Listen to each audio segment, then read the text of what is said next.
welcome to Paper Scandal Dungeon World, Super professional. episode 6. If you're new around here, then you're gonna get to see the continuation of a story that has been ongoing. So, if you don't like spoilers, guess what? There's back episodes. You can go check those out, but don't do that now. Hang out with us. So, I'm Kurt. I'm going to be running this game today. We're playing Dungeon World. We're back to Amaran, with all of these lovely, awesome people. So I'm going to go around, and I don't know where people are in the overlay, but I'm going to just point to people. So, hey, Gidget, how are you doing? I'm great. I'm here and I am excited to play Adelaide and continue our partying adventure. Like literal parties. Yeah, Adventure. literal parties. Nightsun, how are you feeling today? Still wondering why we're doing this at 9 a.m. and we'll be petitioning to change that. That's fair. That's a fair problem. As the petition committee, I deny your request. Handor, how are you feeling today? I feel pretty good. Got a good night's sleep, and now I'm ready to dive into the delicious man that is Forrest. Okay. Rob, welcome back. Thank you so much. Yay. How are you feeling this morning? I'm feeling caffeinated and excited to see and experience the continued adventures of Bufo Bog Dweller. Yes, me too. I'm also very excited about today's game because I want to see the continued story of Bufo as well. I'm also excited because we're going to have a new character today who will be introduced probably sometime a little bit later. But Aristas, how are you feeling today? I'm all right. Like I think the last time we had a game, my back was broken and I was dead, so Right. relatively better. It made sense to kill your character off at the same time, so Yeah, Mhm. yeah, exactly. Kill this So, character off while I'm on disability. Yep. But now I'm back and ready to ruin your game. Awesome. I can't wait. So last time on, we traveled to the world of whatever this world is called, Dungeon World. We travel to the town of Amiran, and we see our lovely heroes arriving by boat. Bufo the Brave, Adelaide Ulari, Wonderful William, and Forrest Jedrick enter Amaran. It's like America, Amaran. I think Enter it's all of those pronunciations in a row. You just Yes. It's the town. It's Where are we three going? names. Oh, we're going to Amaran. Amaran. Yeah. Yeah, it's good. So good. we see them getting off the boat, exploring the town, seeing the sort of rundown dock district that's overgrown and had to be like tacked together because it's experienced some population growth as of late. We saw the Grand Bazaar, which sort of forms the core of this city, which is apparently roofed by terrible, beautiful birds that just poop on everything. Beautiful colors from afar, but once you get up close, all teeth and claw. And in that town, we found some not slaves, some animal folk who were being kept as not slaves, and who were subsequently set free by threatening to say that this person who was holding them was breaking the law. And then we found out a lot of things about Adelaide, about her past, and the fact that Adelaide is from this town. And ultimately, everyone got invited to a fancy party at the Keys house. So they went to the Keys Palace to party down, as well as embarrass the Wavebreaker family in front of everyone. The town is a mix of 5 different merchant prince houses. I say prince genderless, but merchant families. And it turns out that if you want to get to the top rung, if you want to get to whatever the name of the primary house is, to to the Kelsang Palace, which sort of overlooks the rest of the city from a rise, then you have to run the gauntlet of all of these parties. You have to go and work your way through all the different house parties and get invited to the next one. But the Keys party is sort of the open mic night of this party situation. They're the entertainment house, and so you all went in with the guise of being entertainers. And Wonderful William gave a beautiful performance in which he convinced everyone that the Wave Breakers were idiots, while convincing the Wave Breakers that they are great. Very impressive double words. And everyone was quite impressed. But of course, the formalities must be observed, and so everyone wished that you would make it to and through the Wave Breakers house party, which probably takes place in about a fortnight from this one. So you did get an invitation to said party, and we ended that night with our heroes sort of having a heartfelt moment overlooking some river or on a parapet or something, sort of figuring out their feelings. It was very heartfelt, and I really enjoyed that. And we're gonna pick up 2 weeks later. So I want everyone to go ahead and tell me like one thing that they did, or some things, quick montage, a scene of your character preparing themselves for the Lock Wavebreaker party. If you want more information about it, the scene could be you gathering information about the family. We'll pick up before you get to the party, so you can still do some stuff there. But what's something you did to sort of prep and get ready for this? Let's see. I'll throw it to Adelaide. Cool. So Dad gave me the address of where my family has been staying since they got kind of booted out of favor for my what was it, being blamed for the murder of someone, but actually I was the heroine of that story, thanks to Wonderful William. But because I kind of disgraced the family before the truth came out, they got kicked out of the higher house's favor and were sent off to live amongst commoners, I guess. So I would try to track down the address that Dad gave me of where my family was staying. So what part of town do you think they would have ended up in? So they probably have there's definitely some, there are some, like at the far end of the Grand Bazaar, there are some what you might call middle class homes. Okay. Right before the rise, as these are sort of the merchants and the craftsmen, like the any crafters that are exceptional at their job and have gained renown but do not live up in the Palace District. Right. They have this, like, there's this little community right before the rise, before the stairs up to the rise, and so they've probably garnered a little house in that area. Okay. So yeah, I would go find my parents' house. Okay. You do that easily. Yeah.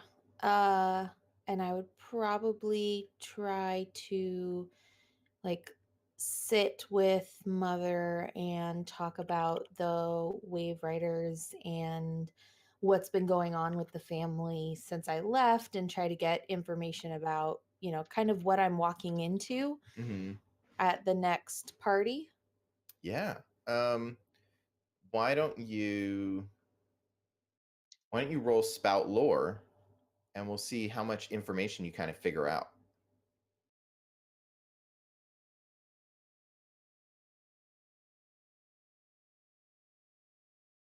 All Mm. right, so a 7.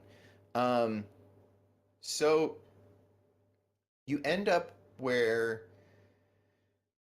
your mother is extremely glad to have you back, and everyone seems kind of over the everyone sort of bought the story, right? Of Right.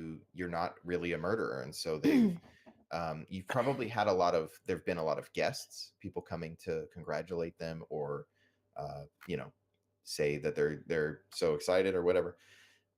A lot of their friends have come by, but mostly your mother is more interested in catching up with what you've been doing and less interested in telling you about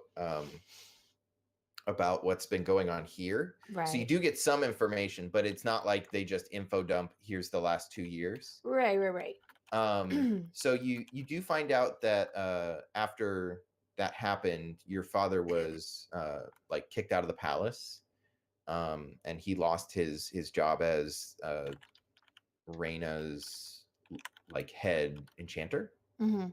And so he's had to open up like a little shop doing like little enchantments and things. He can't get access. He's like forbidden from using the resources that he had at the palace and things like that. So like they've maintained a modest living here, but they lost their former glory, and they're sort of stuck working for the people rather Mhm. than working for the leaders of this town. Right.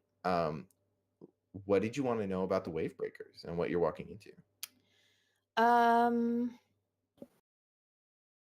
I I mean, when I was living here, I remember that uh mom was really good at kind of getting the dirt on all the families. Kind of, well, Mm. dad was running around, being the head enchanter and um kind of working for the family. Mhm. Mom's job was very much the social life and keeping up Mm. their and so mom's trade was in secrets, right? Right.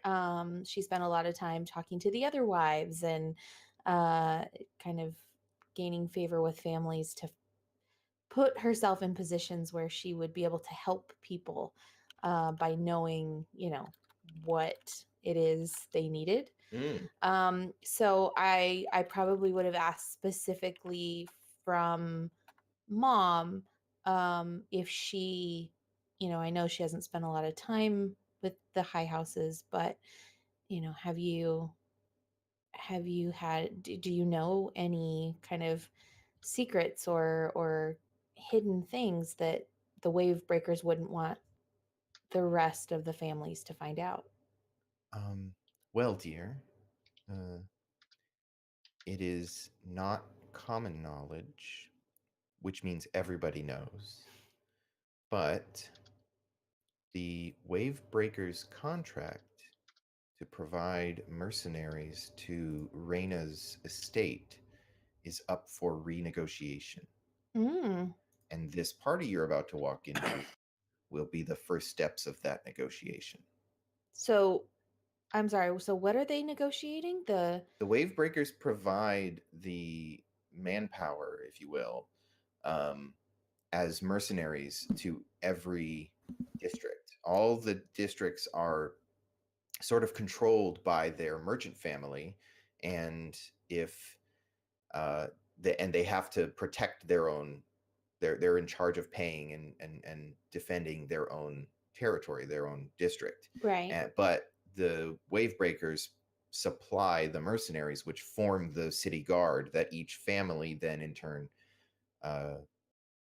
conscripts or pays for. Right. So So the contract is up for Reina's section of the city. And so are the wave breakers trying to get more out of Reina? Well, in the past,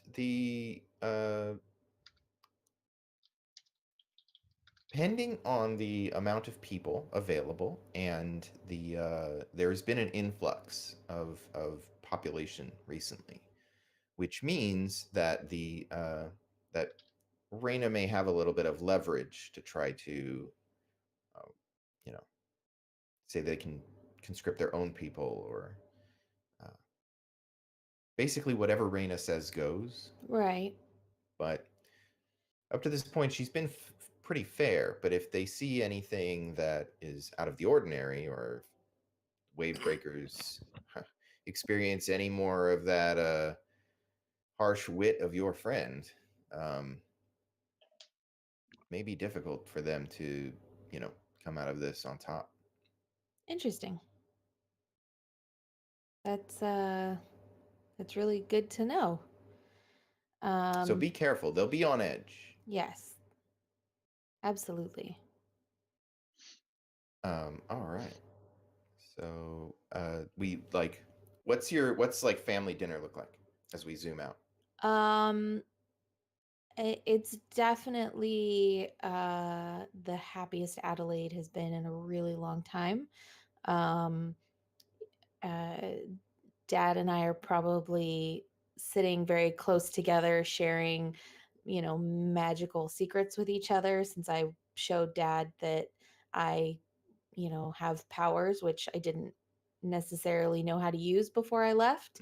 So he didn't know that I was magical. And so it's very, warm, and Dad and I are very chummy, and there's lots of laughter, and definitely a wonderful family reunion that won't last long, but it's good in the moment. Awesome. So I think you find probably one of the times over the next 2 weeks, when you are heading out to the bazaar to go and get some things, every once in a while you feel someone like watching you, and you look over your shoulder. There's nothing there, but one of those times you find a feather, like a little black feather that seems out of place. Like, all of the birds around here are brightly colored and pretty, and you find this, like, maybe there was like a little bit of a noise or something, and you go to inspect, and you find this feather like stuck on a bit of like frayed wooden bazaar display. Yeah, I would definitely be on edge, because I know that not necessarily everyone has bought William's story about what happened with me. And Lies. so Everyone believes. and I'm not sure that there weren't any witnesses to the actual events. So I definitely would be on edge, and probably, if I was out and about in town, unless Forrest was like, "Hey, I'm gonna go do my own thing," I would probably try to stick close to Forrest, probably out of fear. Okay.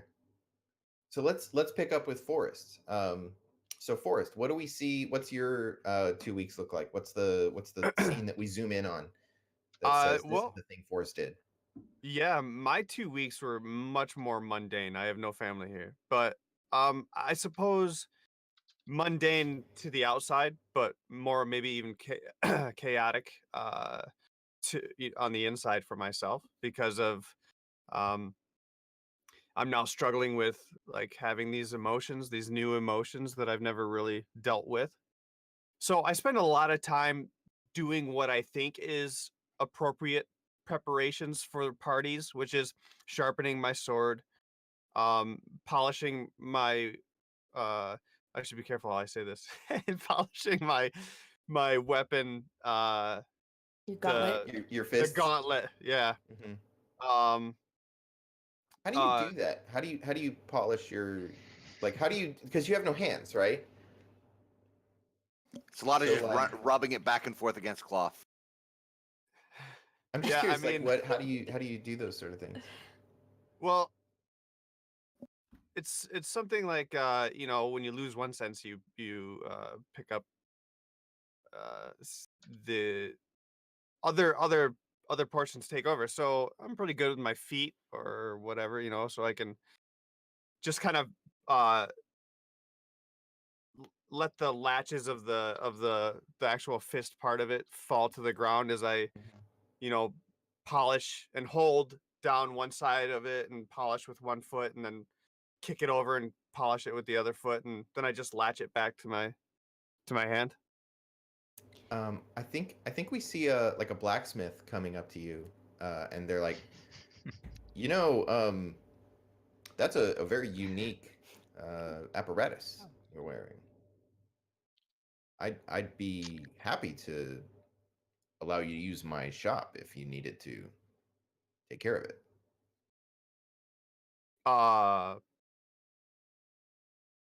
For how much? Well, if you let me look it over and sort of see how it was made, I've never really seen anything sort of I've never seen a hand replacement in such a manner. Of course, my shop would be yours.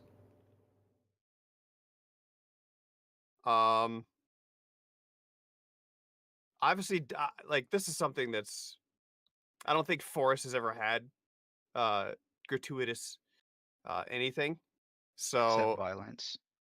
yeah, so I'm like super worried about this guy. I really appreciate the offer. I'll probably have to ask Adelaide about that. Well, So no, I didn't mean to impose. I'm very sorry.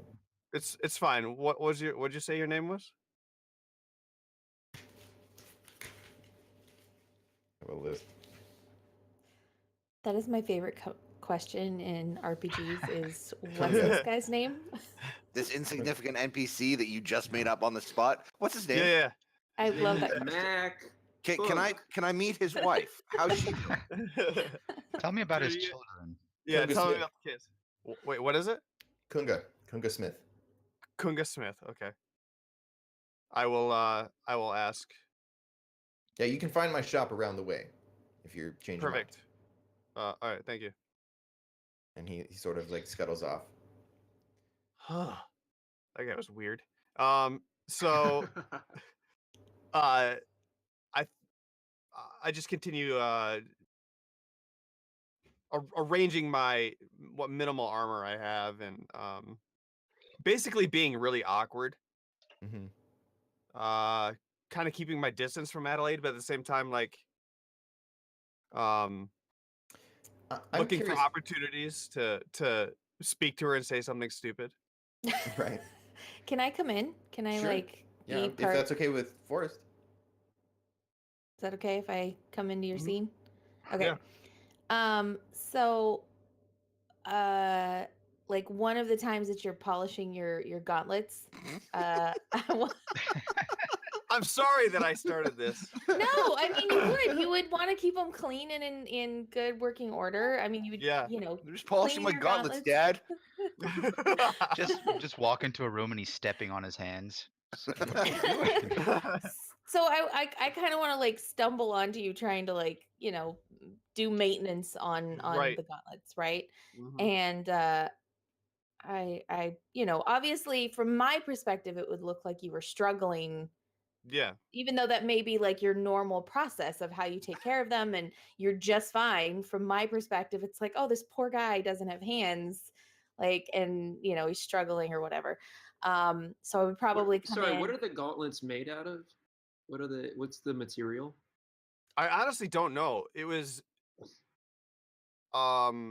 they were made for me by someone. Papier-mâché. Yeah. I honestly have no idea. I was told that they're supposed to be amazing. No one else would have anything like them. Obviously, as fists, as hands, but even more so that the metal was even more of a unique quality. Very unique, actually. Oh, so it's Are like they- a strange metal. It's like a strange rare metal. Yeah, Got it. Are for they sure. like star metal or something like that? Like, is it like meteorite? I was literally thinking the cop-out metal we could come up with would be star metal, and said it. So Well, maybe he doesn't know where they came from. I mean, I think that would be interesting to find out where. Okay. Well, Yeah. maybe we'll find that out. Yeah, I was as just we go. wondering, like for visualizing. Yeah. Are they Oh, black, vi- vi- silver? Like, Yeah, what is the color? they're pretty what's the word? when you blacken a metal. But anyways, yeah, they're not like a polished, steel or anything. So more like iron Mm-hmm. texture and look. Yep. Kind of rough looking. Yeah. Yeah, a little So- bit rough looking.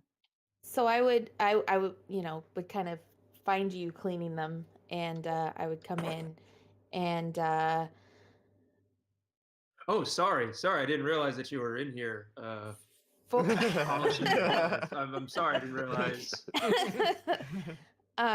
Forrest, do you need? This is gonna sound awful now that we're making these kind of jokes. Jesus Christ. Forrest, do you need help? I mean, it looks like that's kind of hard to do.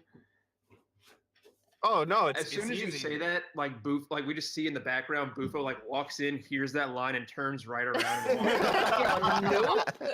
Nope, not getting involved with this. I mean, have you ever? Jesus. Everything I think to say, I could think how it could sound wrong. good. Okay, I'm like blushing over here. All right. Have you? Jesus Christ. Have you ever had like a professional help you fix them up or get them in? I don't know. I feel like No, it's got to be hard for you to take care of those. they're metal. They do pretty well on their own. I just keep the blood off of them and make sure that the nice, they're nice for the next time somebody gets punched in the face. Yeah, I think, I mean, I hate seeing blood all over your gauntlets. That's I mean, it's really, I don't like seeing you fight anybody, but I definitely don't like seeing you covered in blood. I worry about you. You do? Well, yeah, I feel like that's my job. to worry about you. No, to worry about you. Well, why can't we worry about each other? Well, because Forrest doesn't need people to worry about him. Well, maybe you do. Here, and I would go over and I would like take the cloth and I would start cleaning one of your gauntlets for you. Okay. I think we fade out at that and we cut. Yeah, to, Please do. and- It's a very Beauty and the Beast, her like bandaging his wounds kind of yeah. moment, That's the right? thing is, Forrest is naturally gonna feel like this is massively breaking or letting down a boundary Rules. here. Yeah. Well, yeah. So, like, I would fight this almost to a degree, but when she just grabs the gauntlet and starts cleaning it, I let out a sigh of just like almost relief, but at the same time, like letting down that wall. Just Yeah. Like we're making, jokes and stuff here, but I think it all stays very innocent and I just like help you clean your gauntlet. It's not, yeah. and that's but- it. And we just sit there and we kind of chat and then like I would get up and leave the room probably. Like, Yeah, that would I be our think- whole.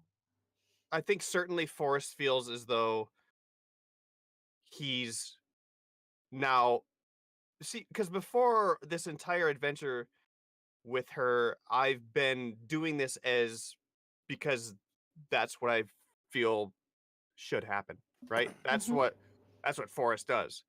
Whereas now I have for the first time, I feel as though there's an actual connection other than just like a lustful, like Yeah. seeing her. Like I think that this, even though it's not like it doesn't go very far, it's a very intimate moment. For sure, for Forrest especially yeah, from and Adelaide. Yeah. right, yeah, I think we get like a soft fade to black then. Yeah. Right. yeah. And then we pick up with like something maybe pretty. In the morning, and I'm making ham and no. I was gonna say we Sorry. back to the busy streets of the Amaran Bazaar. Yeah. Amaran Bazaar. Who is? I think I wanted to see Wonderful William last because he's probably going to be the doing the most impressive thing. So what is Bufo? What is Bufo doing? So the Wave Breaker party right? Mhm. The previous party we had to perform because they were like the entertainment family. So what are we most likely to have to do at the Wave Breaker party? Well, if Enslave and you've- pillage. I was going to say, if you've talked to Wonderful William, well, actually, you were there for that conversation with. Yep. Oh shoot, we actually never named him. We'll name him later. You were there for that conversation where Wonderful William sort of promised that Forrest might want to fight their champion, whose name I have written down. Maybe. Um, Oh yeah, I remember you said it. yeah, I have that one. Rangdall is their like prize fighter. So you So- know that there are fights, there's betting. It's probably like a rougher experience, but you're there as guests and not as entertainment. So you're not required to do anything specific. Yeah, but I'm gonna get a new outfit. So last time I dressed up like a jester to be part of the entourage. I think this time I'm gonna go hype man and try to build up Forrest when he battles the champion. So it's been 2 weeks, right? Mm-hmm. I have been like scouring the Amaran markets looking for the finest silks to make my his hype man character is sort of like Billionaire Boys Club style. Mm. So he wants like a like a red and gold waistcoat and like poofy shirt sleeves and like chains, many chains. I was hoping you were Um, gonna say Flavor Flav, but I was gonna say, is there a clock involved in this? Yeah, we can have. It's actually a beautiful like oh, chronograph timepiece. this is amazing. This is amazing. So like it's like a Fight's ready. yeah, a gyroscope. Like you can hold it up and spin it, and it shoots light everywhere. Just Oh, like geez. really hype up the Yes. audience. Like that's Yes. that's gonna be my goal. So I've been going around and like I know that if you just go to the main strip of the Amaran market, that's not where you find the deals, right? Mm. You need to go to sort of the rougher parts. Well, behind the market into the stalls and just take them. Yeah. It's so I've been scoping out all of the best materials to make my hype man outfit. Okay. So I think because you're going into like you're trying to get into like the seedier parts, right, to get better deals, or Yeah. maybe like get the locals discount kind of stuff. Yeah. So I think we come across there's probably like a little bit of a black market. Sure. And so you find like somebody sort of notices that's what you're looking for better deals, and this sort of like shorter guy, human, but he's got a lot of scars, and he's wearing like not fancy clothes, but like maybe 3 years ago's fancy clothes. Uh-oh. We lost Orestes. Yes, we did. Went through a portal. I don't have the stream up, so I'm not sure what's going on there. Well, it just went down. Yeah. You know what? Let's take 5. We'll go to our take a break scene, and we'll be right back.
Are we back? We're probably back. We're back. We're back. We're back. Hi. Hello, everybody. Sorry for that. Thank you for patiently waiting for that 5 minutes while we took a break. But everyone's back. Yay! All right. So back to the busy, dirty streets of Marin's Grand Bazaar. Bufo, we see you talking to this short scarred fella in like last year's fashion.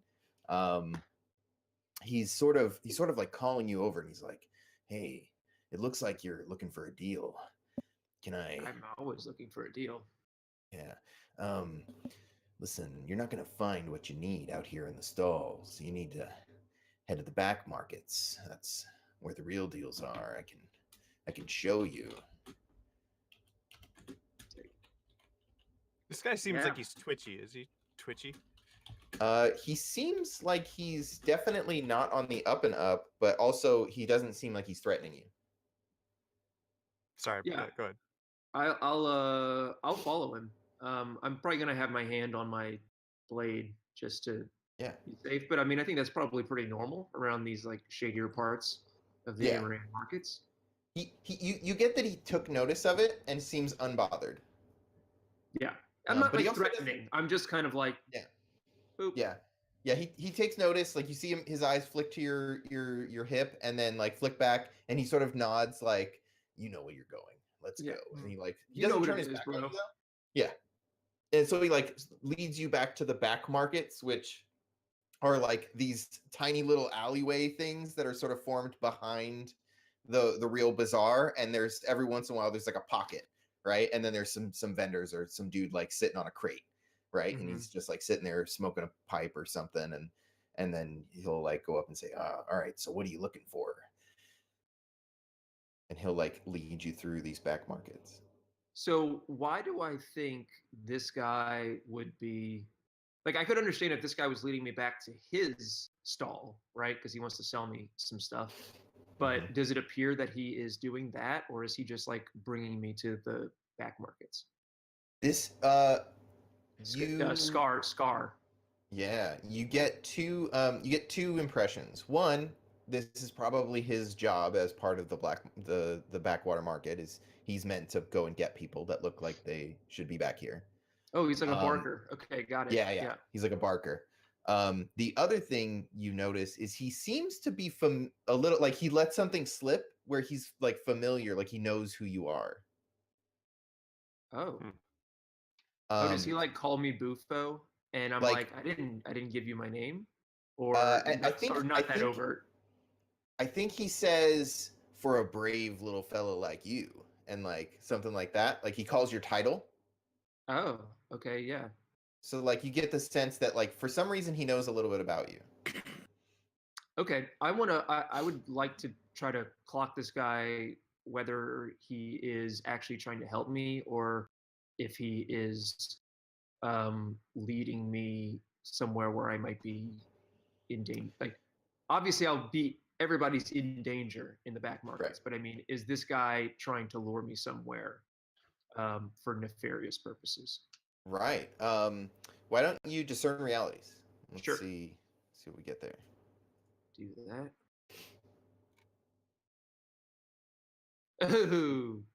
Oh no. 5. Let's see. You cannot discern any answers. So I know what happens. Okay, so I think, and because this is sort of a vignette, I'm not gonna I'll just describe a quick scene that happens. I think the two of you get jumped. Oh, but he okay, fights with you. Me Like and Scar he's back to on back. your side. Yeah. So like you get this, you learn that he's on your side, but also this is like the dangerous part of like the two of you get jumped. You probably like maybe share some blows. It might be like a close fight. I don't know. What do you want to roll hack and slash, and we'll see if like how that fight may go. Sure. You said we got jumped. Yeah. So or defy danger, even if you want to do that. I'll do hack and slash. It's fine. Or I guess I'll do defy danger. How does that work?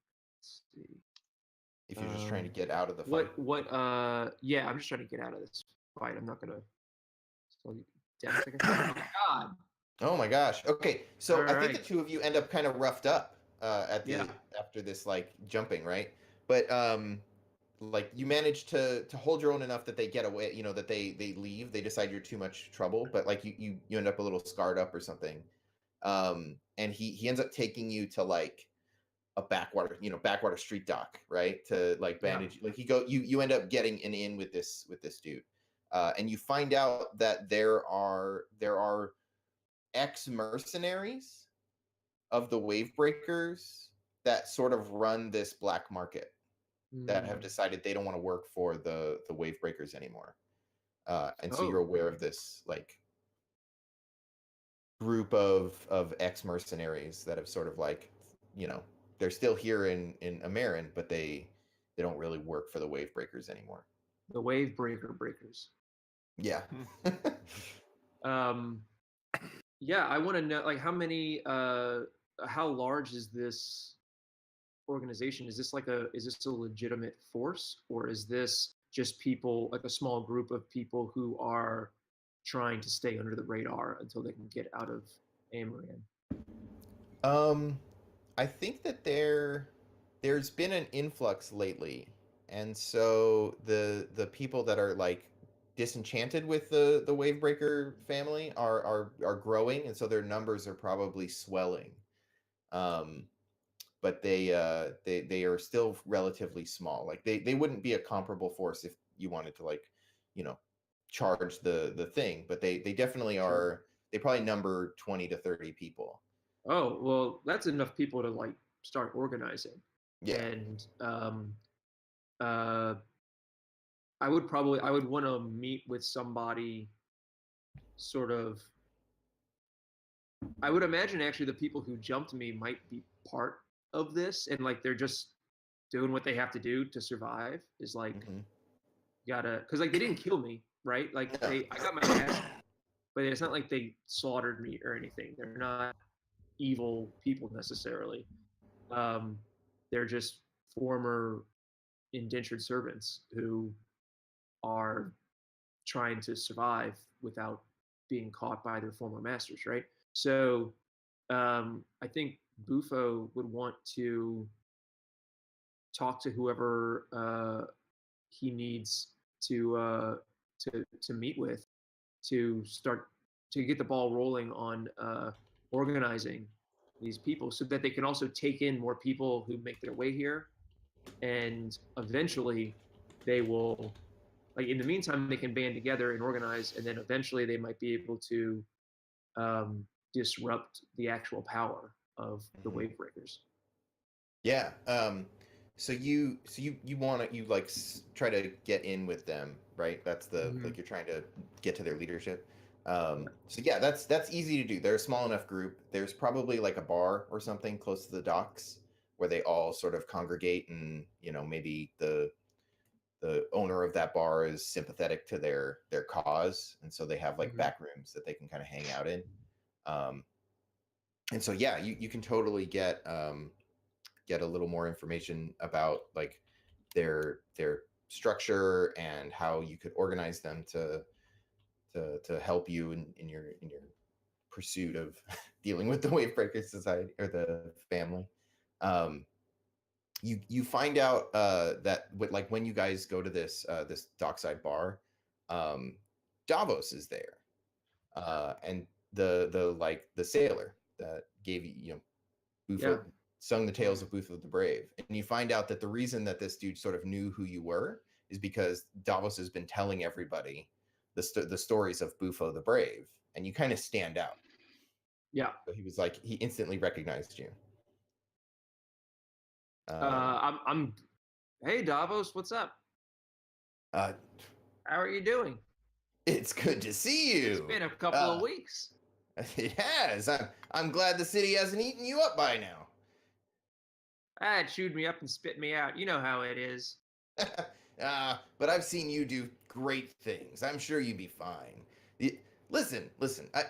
Did I see you come in with that that little fellow with the Scar? Yeah, me and yeah. Scar are buddies now. Had a little bit of Oh. trouble with some locals, but you know, it people got to do what they got to do, right? Yeah. There's, you know what? No matter what people say about him, there's some good people in this bar, and I think you do well. I think you do well here. So like I look around and it's just the motliest of crews in It is this a very motley bar. crew. Like people have like open sores or like they're wearing like basically garbage clothes. It's just, and I'm just like, yeah, these are my people. I mean, I grew up in a swamp, so like, Yeah. I'm down with all of this. This is great. Oh yeah, everyone's filthy. Like nobody's all like perfumed like all the gross people. Everybody's from, caked in like mud and sewage, and I'm just Yeah. like, this is my tribe. this is home.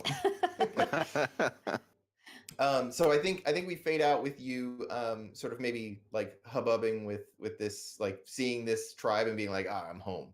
Is Did you want to do Davos- anything else here? Well, is Davos is Davos part of the leadership of this group or no? He knows. So if you ask, you find out that Davos works with them to sort of like slip them cargo and stuff. Oh, then I'll ask Davos to like set up a meeting, and I guess we can fade out like after I like walk in the back to like have the meeting or something like that. Yeah. with the leader of the wave breaker irregulars or whatever they are. What do we want to call them? What's the thing that blocks the water from like going into a city? Like what's the Levee? Damn. a levee? A jetty or levee? Yeah. Yeah, I think they're the levee. Okay, the levee. Sure.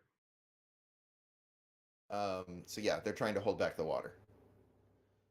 All right. Isn't so, that what a wave breaker does though? Oh yeah, I guess that is what a wave breaker does. So maybe So they're we're the the- swell. So they're dynamite. We're the tsunami. Oh, there you go. We're gonna Okay. overwhelm the wave breakers. Yeah, There you go. yeah. Or So the they- tidal this Break waves, the either levees. one. Break This is the tsunami. Yeah. Trying to break the wave breakers. I like tidal Yeah. wave. That's good. Tidal wave is Tidal wave. We'll workshop it. This is all very ninja. There's like four. Ninja There's like Turtles four dudes in the group names. that are like, no, we should be called. Yeah. Okay, yeah. So we fade out on like Bufo walks in. All right. First things first. Let's talk about this name, guys. Yeah. Fade out. Very important. We're on a river. Tsunami doesn't really fit. Can we go?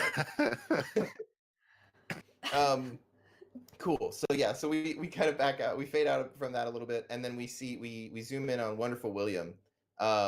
What has Wonderful William been doing over the last 2 weeks?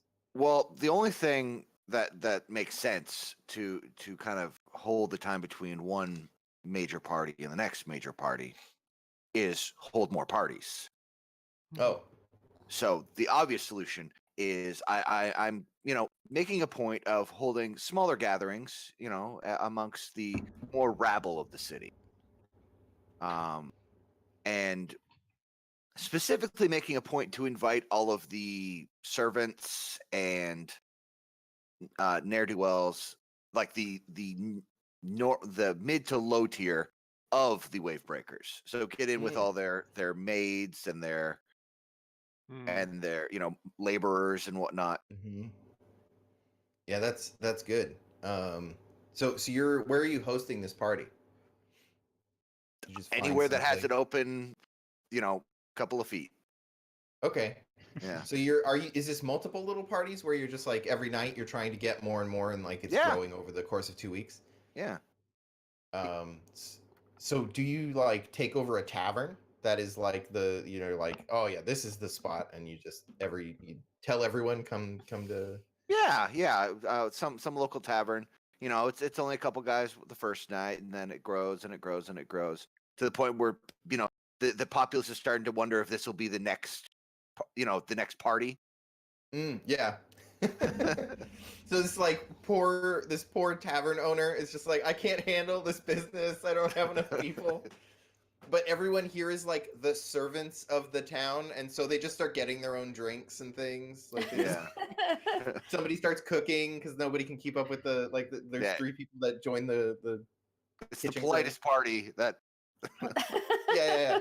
They wreck the place every night, and then the next morning they clean the whole thing. Yeah.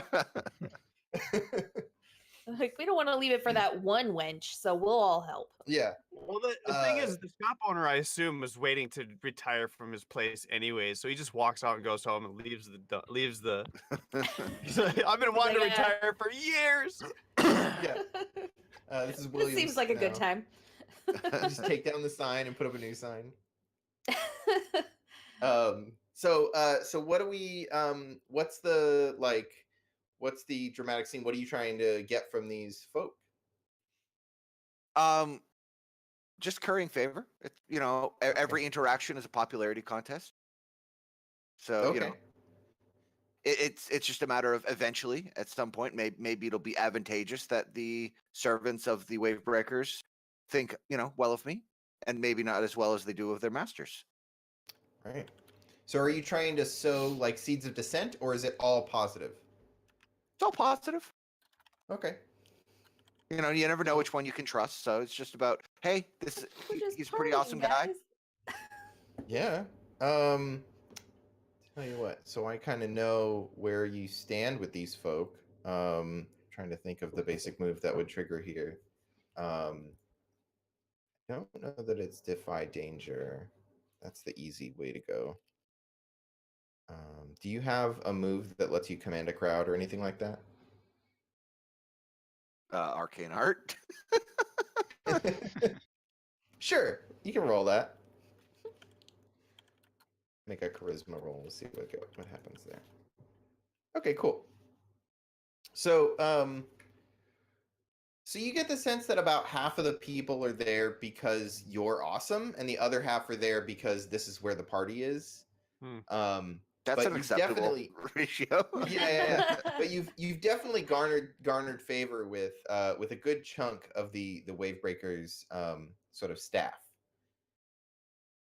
And you'll have and you can tell that they're like I said, they sort of clean up after themselves the next day, like they clean up the bar.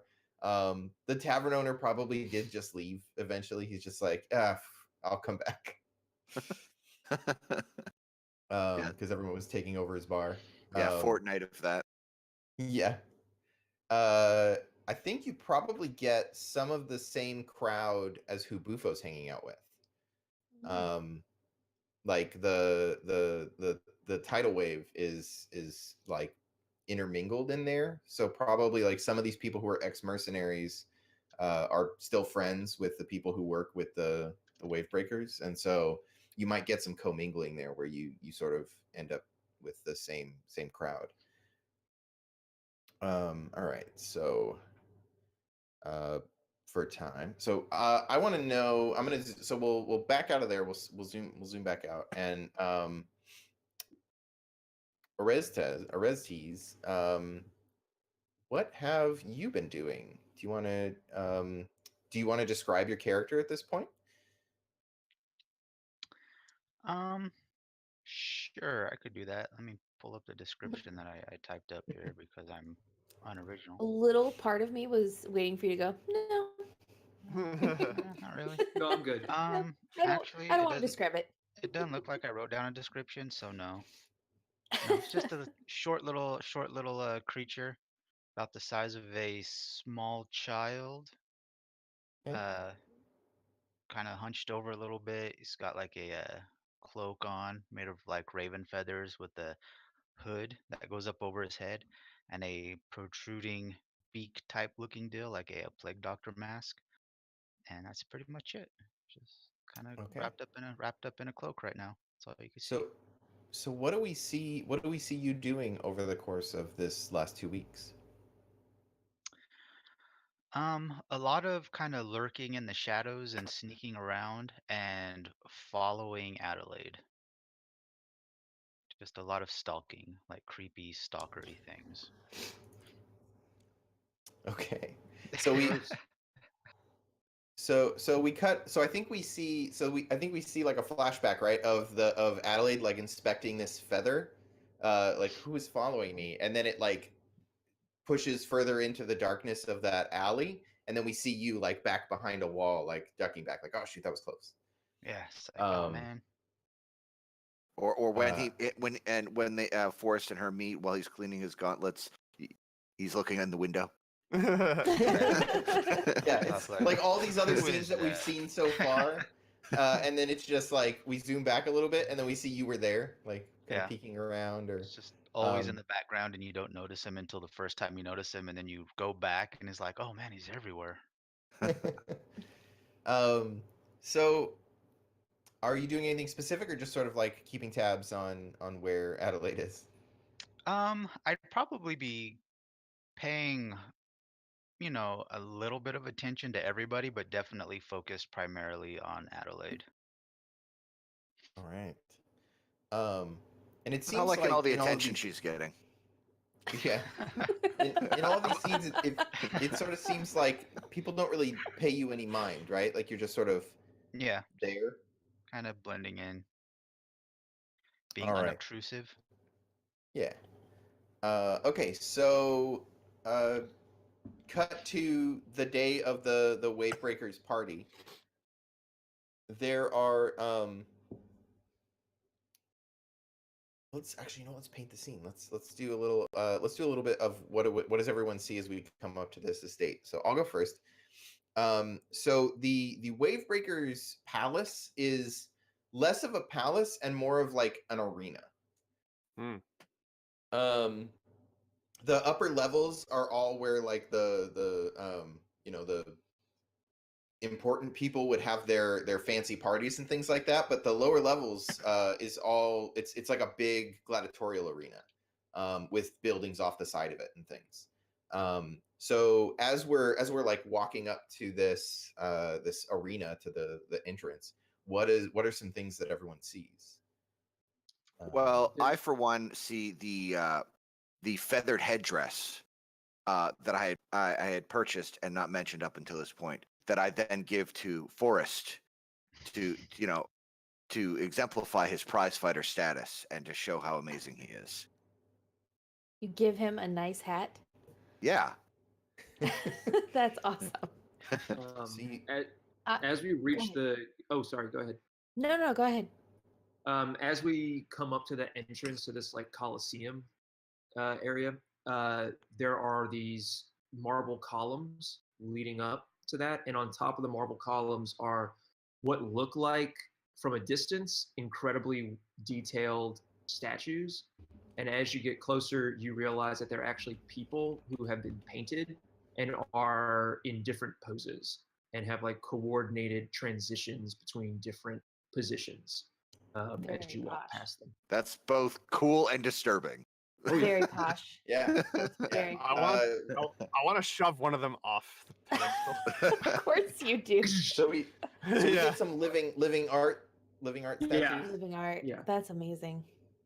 It at the same time is very cool and also shows how little respect the Wavebreakers have for It's people. so dehumanizing. Right? Yeah. Yeah, like And it's as you get very deeper in, cool, it's but like- also Yeah, as you get deeper in, it gets like they get more and more elaborate until like you get close to the front, and there's like like that Laocoon statue with like the snakes all around. Like it's like now there's like animals and things involved, so people have to react to that. It's just like real decadent and gross. Yeah.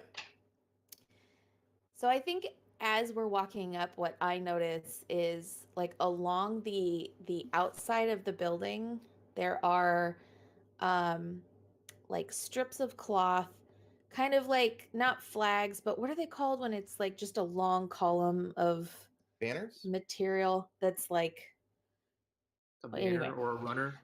yeah, runner. and A they're streamer, in a streamer.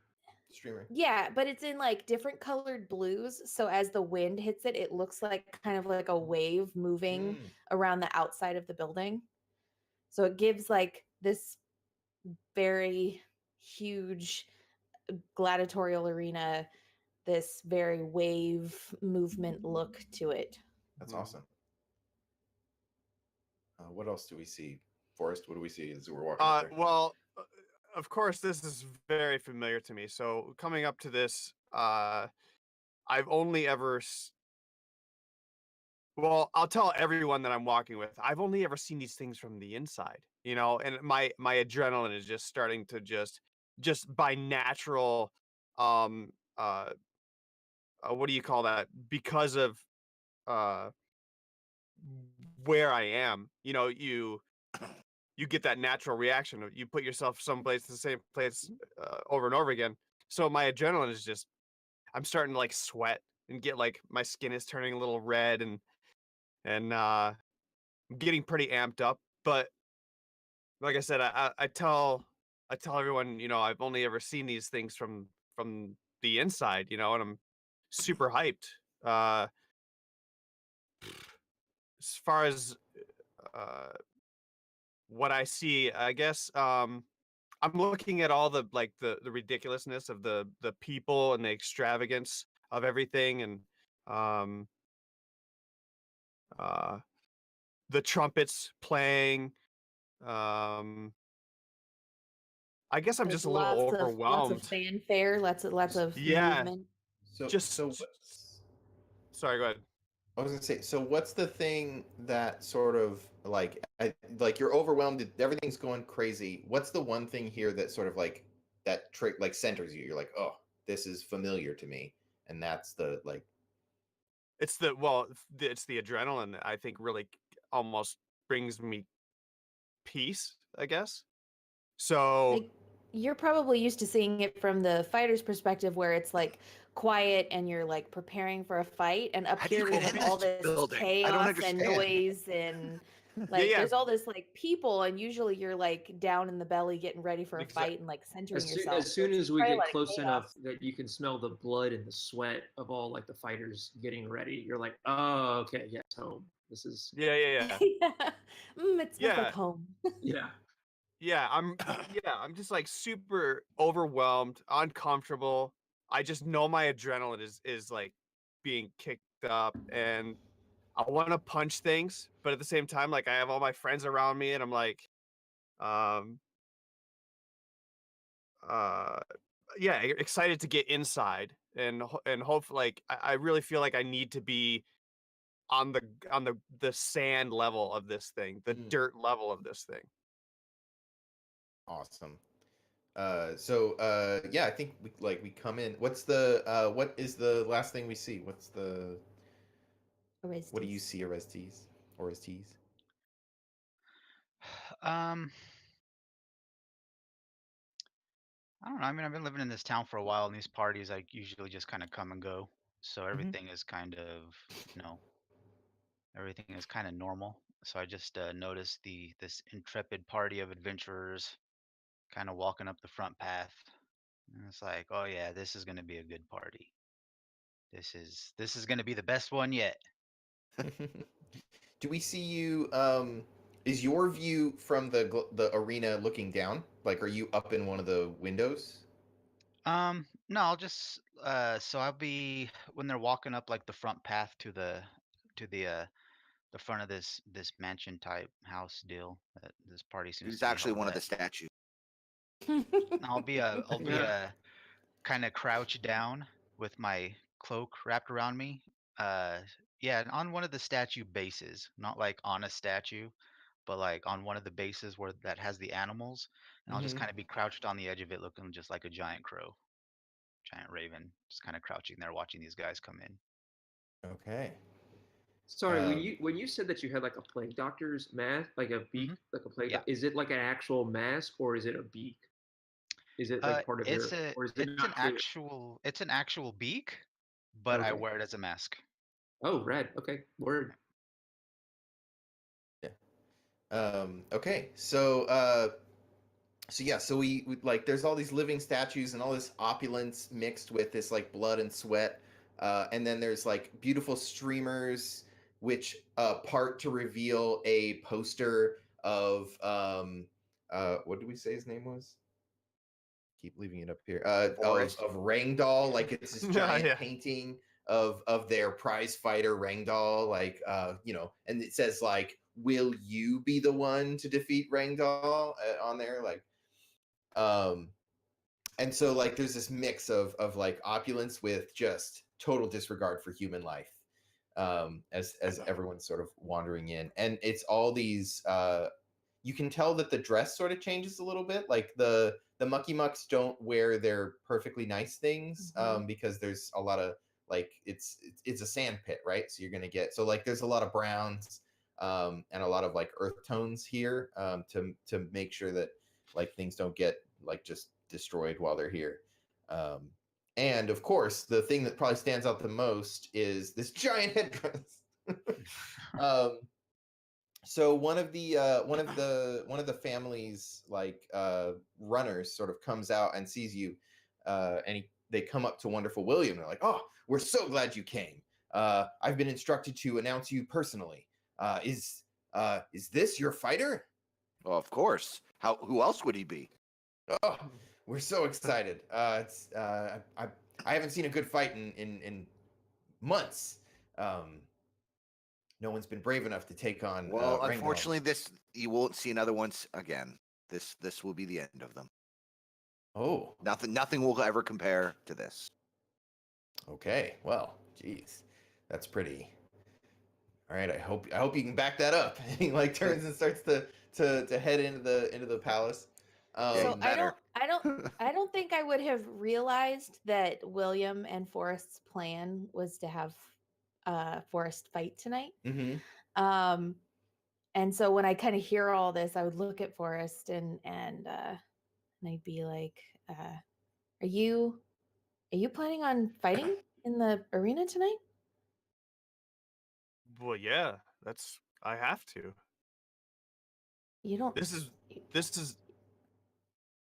you don't have to. I have to fight this person. He is a challenge, and I must face him. I'm actually realizing I'm not sure if I actually discussed this with Forrest at any point in Yeah. time. I know I don't Bufo think and I you did. discussed it. That's why Adelaide would be completely confused, because there was never like an actual conversation about this.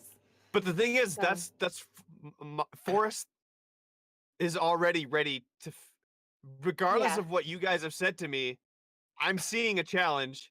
That's my entire motive for Yeah, existence. he saw the poster. He's like, "Oh well, I'm fighting today." Obviously. Yeah, I'm fighting. Yeah.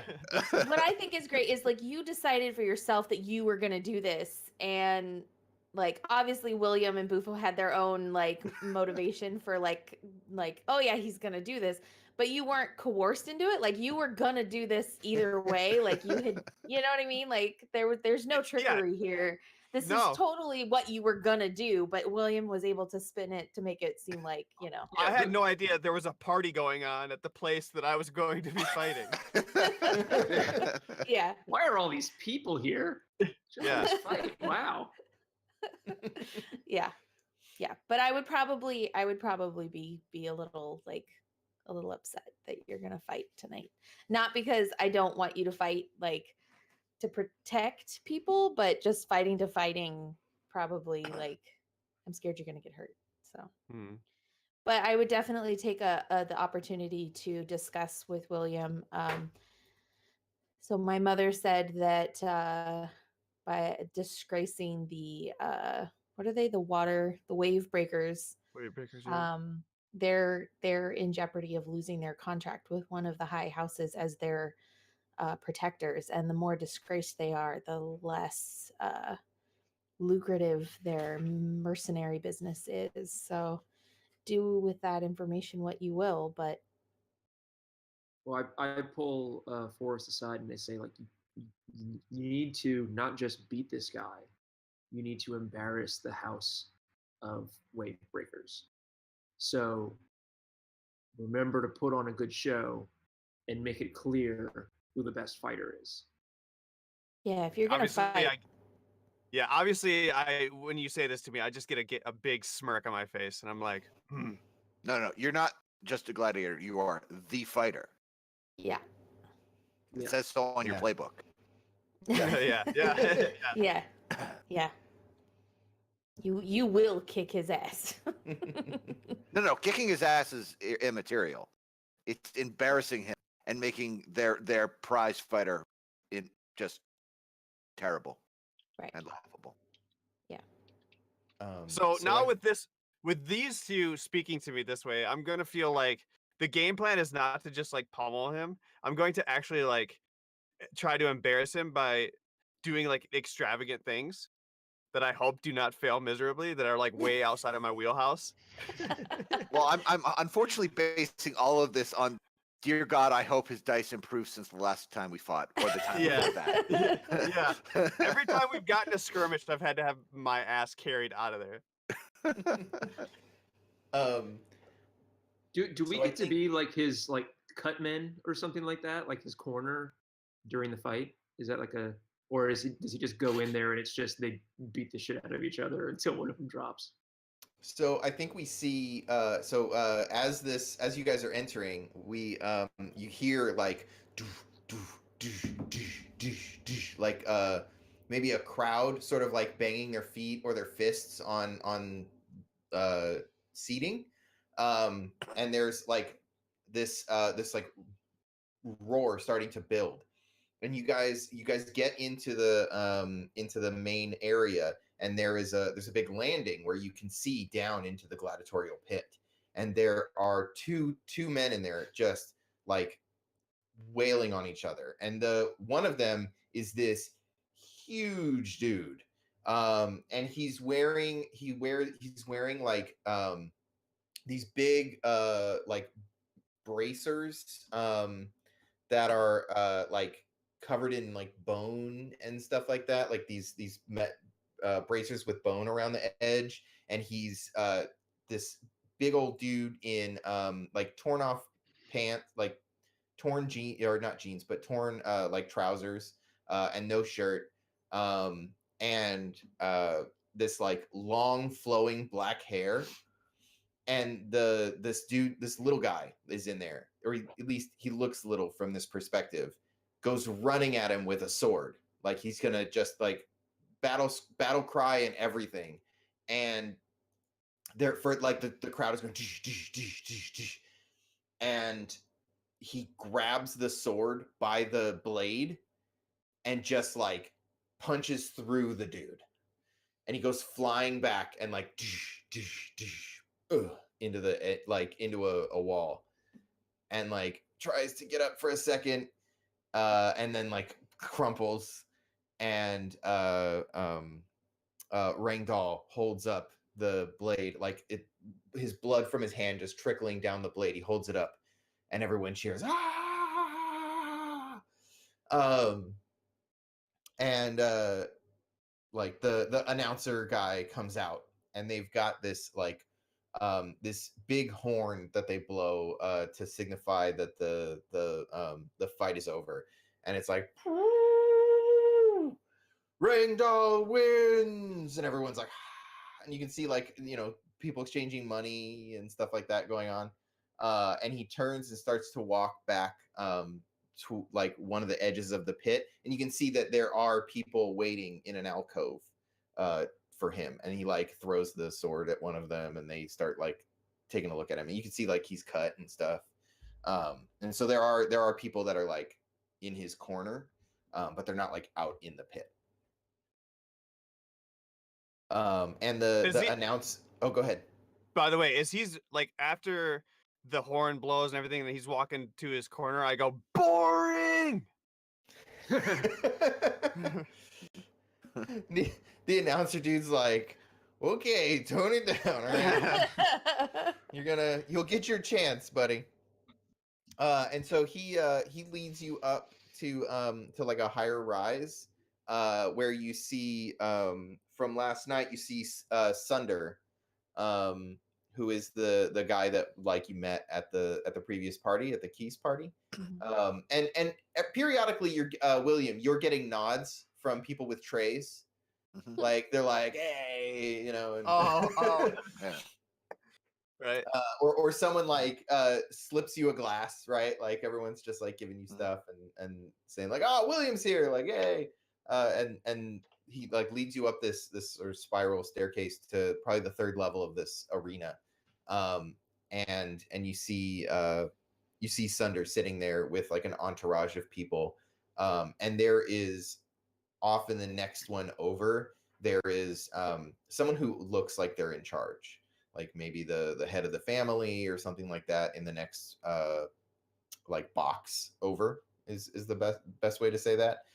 And that's sort of like at the head of the arena, or like if you looked from the arena up, that's like the nobles box, and this is like the representatives, right? So you're just to the right of all the nobles or the heads of this merchant family. And Sunder calls out, "Ah, William, I'm so glad you could make it. Is this your man?" Oh, yes, he is. Ah, I'm so You can excited. tell by his headdress. He is obviously a prize of fighters. Yes, yeah, that is an interesting choice of headwear. I hope he doesn't try to wear that in the fight. That's so tempting. And you've brought friends. You've brought all your friends. I'm sorry. I Bufo, it's good to see you. I recall your name, and of course, no one would forget Forrest. And Adelaide, is it not? Yes. It's a pleasure to meet you.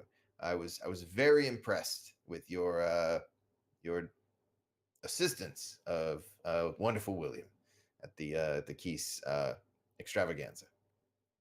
Well, I'm gonna thank you. peek out from behind Adelaide, and stuck back behind her.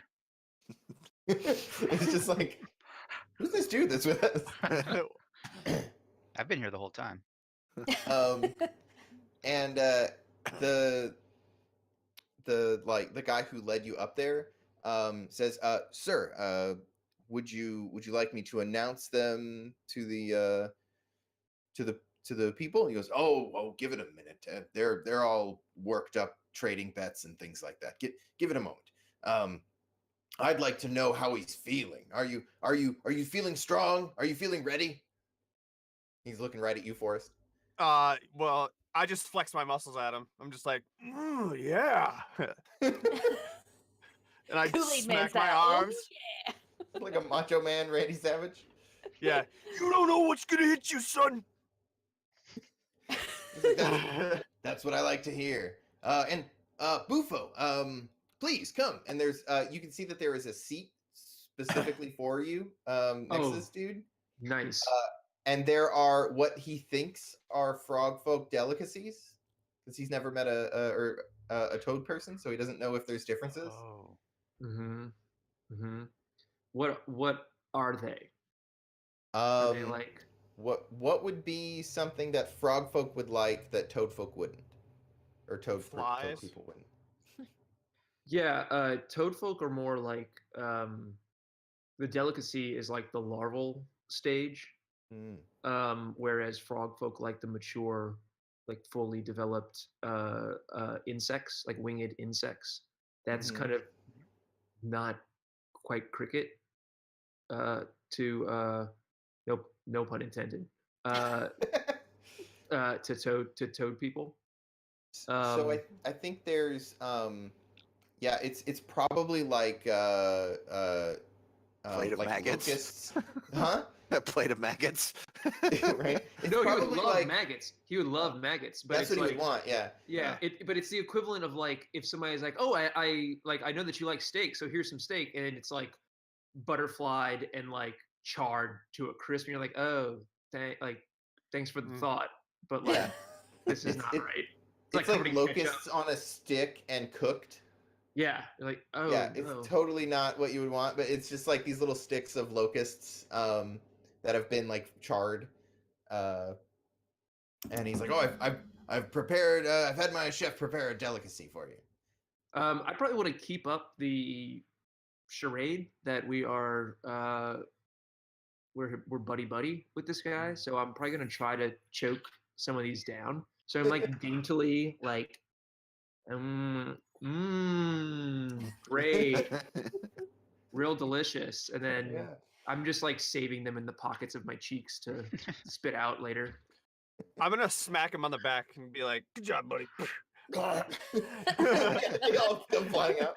I'm just gonna quietly whisper, he doesn't know that toads prefer babies. What, Yeah. what was that? I didn't hear anything. Yeah, nothing.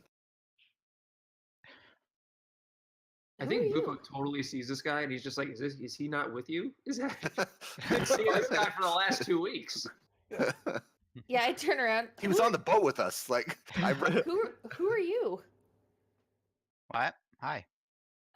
Hello? Are you here with the Wave Breakers? No, I'm here with you. With me? Yes. Allow me to introduce myself. My name is Raven, and I am your familiar. R- For now. I'm sorry. And then, like, we see Adelaide, like, go back in her mind, like, with all the black feathers she's been finding around her stuff. Those were gifts. You accepted them.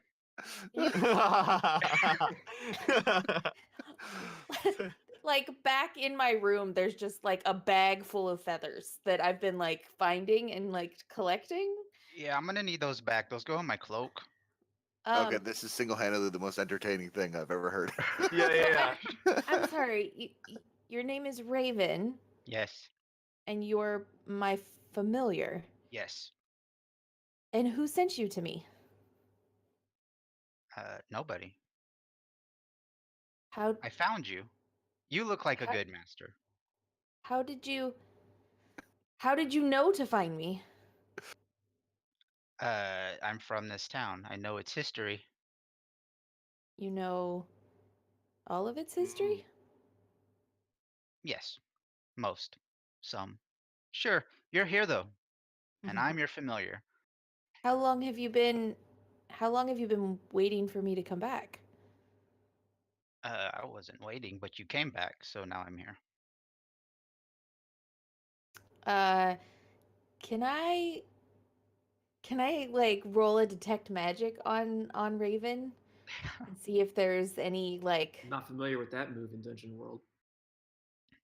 what? There's I love detect the- magic. I'm joking. I'm joking. I was like, I I love have a the- spell called detect magic. No, I'm wondering if like someone has charmed this creature to try to come and like Yeah. you know, you want to cast for the spell detect magic? yeah.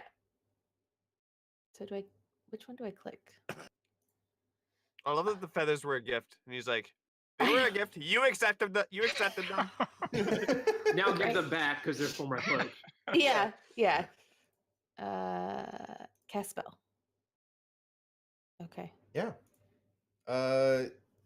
Do you draw unwelcome attention? Does the spell disrupt the fabric of reality, or It definitely like people forget it? definitely see me casting a spell. So I think I'm not being secretive about what's it. it look like when you're casting detect magic? What are you doing? I'm probably like I can see like the threads of magic that kind of hang in the natural air that come Mhm. from the other plane. But in most places it's a very thick like barrier between us and the other side, so they're very thin lines. And so I'm kind of like it's like I'm kind of pulling on little threads to see if there's any magic in the area that resonates with the different lines of magic from the magic plane. Yeah. So I'm just kind of like in the air going like this, like around Raven. Well, you certainly detect magic. And Raven, why don't you say what that looks like? What the magic looks like? Well, like what does she pick up? Are you like entirely a magical creature, or is it just you Uh, emanate magic? Yeah, I mean, there's definitely a magical aura. I feel like I would be, yeah, because as a familiar, just a magical creature, like a from a different plane, kind of. So yeah, I probably just emanate like magic everywhere. So Um, do I pick up magic from like, so magic comes from a different plane of existence, Mhm. right? Mhm. That kind of bleeds into this reality. So would I be picking up that you have a lot of concentration of magic from that plane? yes, I think Raven is from that plane or from a Yeah. different. I'm from a Okay. different plane. You're I from that was different plane. brought I spent a into lot of this time into this plane. closing closing rift slightly, so I figure I Mhm. would have a Mhm. really good understanding of what that kind of magic would feel like. Yeah, From definitely. the other plane. But it's very old. It's been a long time since I've been in that other plane. Oh, okay. Okay. Yeah. Well, Raven, I feel like we need to discuss more your purpose here, but this isn't a great time to have that discussion. So, can we maybe discuss this a little later? And I think Yes. Sunder goes, no, please. Oh, like he's excited about Like this? everyone is just watching you. You were like doing some weird stuff, and so everyone just stopped to watch to see what was gonna happen. uh I would like kind of recompose because it's like this air of being someone from an upper class family kind of thing. Like I've got this attitude that I present to people, and this kind of threw me off my game kind of thing. And so like that mask, right, kind of slipped a little bit Mhm. of being, and I was like just all into the magic kind of thing. And so once it kind of pulled me back to reality when Sunder talked, I would kind of like obviously recompose myself and look at Sunder and just very confidently be like, this is my familiar Raven. Oh, Yes. all right. Well, welcome, Raven. Um, it's I'm being told that and you can see someone like waving a colored flag or something like that. That it's the next fight is about to start. Would you like to join me in watching this as Rangdal defends his title? Sure, why not? We can get our man on the list, though. I assume. Oh, of course. He'll be the main event. Perfect. Agreed. Yes. Yes. All right. Well, if you'll please join, eat as much as you like. And you see they're waving like another flag, and he's like, It looks like I have some work to attend to, but I will be back promptly. And he sort of like, go ahead. Well, before you go, how many of his boring spectacles do we have to watch before I get to fight? No, 2, 3 more perhaps. There's a That's bit too of a bad. break in between them. Okay. Don't worry, they go quickly. We'll see. So he like gets up and starts to move towards the like the noble box, and you can see whereas the Kelsang or the Keese family, there was all these different tables where Mhm. people had things. In the nobles box, there are sort of like little alcoves, like bleacher, like opera boxes, Mm. right? Set up, right? And so that you can kind of move back and forth, and they can But the have discussions Kilsangs there. didn't attend the last party. Did they? Are they here for this? You see an elf representative, which is filling, like all the boxes are full, and one of them has an elf. Hmm. Okay. So he sort of goes over and he's talking to some people, and then he makes his way over to have a discussion with that elf. So I'd lean over to William and point out the elf and tell him like that's a representative from the Kilsang, the head family of the merchant princes. All right. I don't recognize what member of the family that is. My guess, if they're at this level of a party, it's not someone very high up on the totem pole, but someone is here from the Kilsangs, which were Perfect. not here to hear your stories at the last party. Yeah, but we wouldn't want to upset protocol by just approaching them. So No, absolutely not. But I'm just pointing out that it's definitely someone to impress if the opportunity were to arise. So they bring you food and drink and things like that, and the like a horn blows to signify that the next fight is about to happen. And you can see the two people come out of their like area, and from this vantage point you can kind of see there's like it's like a sunken dugout almost. I guess dugout means that it was dug out. So there's like a sunken area where the people that are sort of working with that fighter can hang out. Their crew. Yeah, their crew. And the announcer jumps up and says, "Next up," and like, we have a member of the Essam, representative of the Essam family has come to show the might of their armor. Will they stand up to Rengdal? And everyone's like, no. What was the And name of this that dude family? comes, huh? What was the name of the family? The Essam family, Essam, Assam, probably Assam. Sorry, Assam family. Hey, you made it up. You call them whatever you want. Yeah, it's Assam. And they sort of, this like medium height person comes out, but they are completely covered in like metal armor. So they're wearing like full plate, and they've got probably like a club and a shield, and they're like poof, poof, poof, you know, and they come out there like they're moving all slow, but they're wearing this like super thick armor. I'd lean over to Forrest and be like, that guy is such an idiot wearing all that armor. Look how stupid he looks. He does look stupid. And he's gonna get his ass beat. And Rangdal sort of steps forward, and he's got like a sword in his hand, and he looks at the sword, and he looks at the dude in like full plate, and he just like throws it back towards his dugout, and then like this spiked mace thing comes flying out, like this great club comes flying out, and he scoops that up and like throws it over his shoulder and starts to like march towards the center of the center of the thing.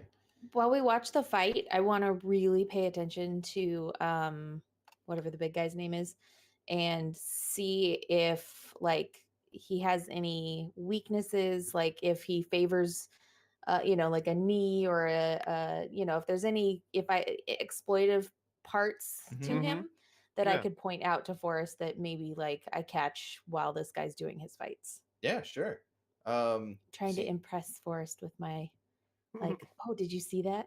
So you wanna discern realities? Sure. He uses his eyes a lot. You could probably remove them. He's definitely looking where he's going. Let's see here. Discern realities. What with wisdom? Yeah, I think so. Damn. Ooh, Hey. Yeah. So you'll take +1 forward when acting on the answers to your questions. Cool. So you wanted to know if he had a weakness, Mm-hmm. and then I'll let you ask me 2 more of those questions from the list. Okay. It seems like he protects his upper torso is like really strong, but he sort of protects his right leg, like he keeps it back. So maybe he had a prior injury or something like that, but he definitely like keeps his right leg out of harm's way. And I think at one point during the fight, the dude just like runs at him like he's gonna just take the hit and like try to tackle him. And you see him like do like a stutter step on that back leg, like he probably doesn't move as quick with that one. Okay. So what is about to happen? So like, does he have like a tell? Like, does he drop an elbow before he takes a right hook, or like does? Oh yeah. Does he have like that's what I'm saying? What's about to happen? Like, can you tell? Yeah. So he winds up big. Like he makes these huge sweeping movements. So if you're really quick, you could probably duck out of the way. But this dude is in full armor, and he is not fast. And so like you see him do like the big around, and like he's coming around the side to hit him. But like he never does like a quick punch or a quick jab. It's always like big, slow, powerful movements. So if you're like quick and fast, and you can probably duck out of the way of that stuff. He's very telegraphed. Yeah. Yeah. Nothing but And- haymakers. Yeah. Yeah, it's And- like all haymakers. But also, this dude is beating on him. Like he's. Or go ahead. What's your last question? My last question is, who's really in control here? He is. Because Rangdall, like the little dude going and like throwing, like he doesn't care. As long as he's not getting hit in that back leg, he sort of just takes the hit and uses that like moment of, okay, I've taken this hit to use, to throw down and just womp on this dude. I guess like with who's in control here, it doesn't appear that there's someone magically enhancing his abilities or like that kind of. Oh, like, okay, that's you what you're know? asking. Like, Yeah. is there someone pulling the puppet string? Right. He just seems like a big mean dude. Okay. He's not being buffed really, or anything like that. Yeah, I He didn't want does- to, like, if there was, then I was going to want to level the playing field with Forrest, right? Like have William and I do some magic on him, but if it's all his own ability, then like, I'm not going to suggest Actually, that. you know what? Let's why don't you detect magic if you want to know if there's magic happening. I'm going to cast a spell. Oh geez. Yeah, man. Jeez. So this time I'm like super It's not subtle looking about good it. for me. Like I'm just like in my lap, I'm just kind of like making very small movements instead of doing like the big movements I was doing with when I was trying to see what Raven was magically. I'm just doing it very small so nobody can see like what I'm doing.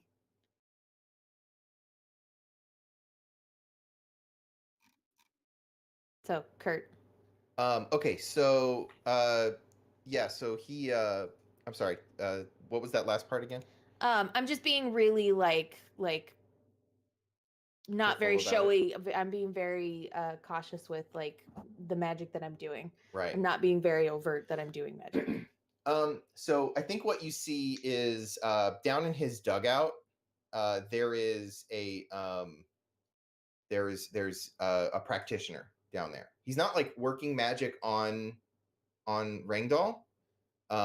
But when the fight's over, like so you see, he's whomping on this dude, and then the armor crunches, and then he gets hit a couple of times and he's bleeding from his side, and he just like hits him in the arm so hard that like the armor crunches around it, and the arm becomes like it's just stuck like this. Oh, Like he can't move it. yeah.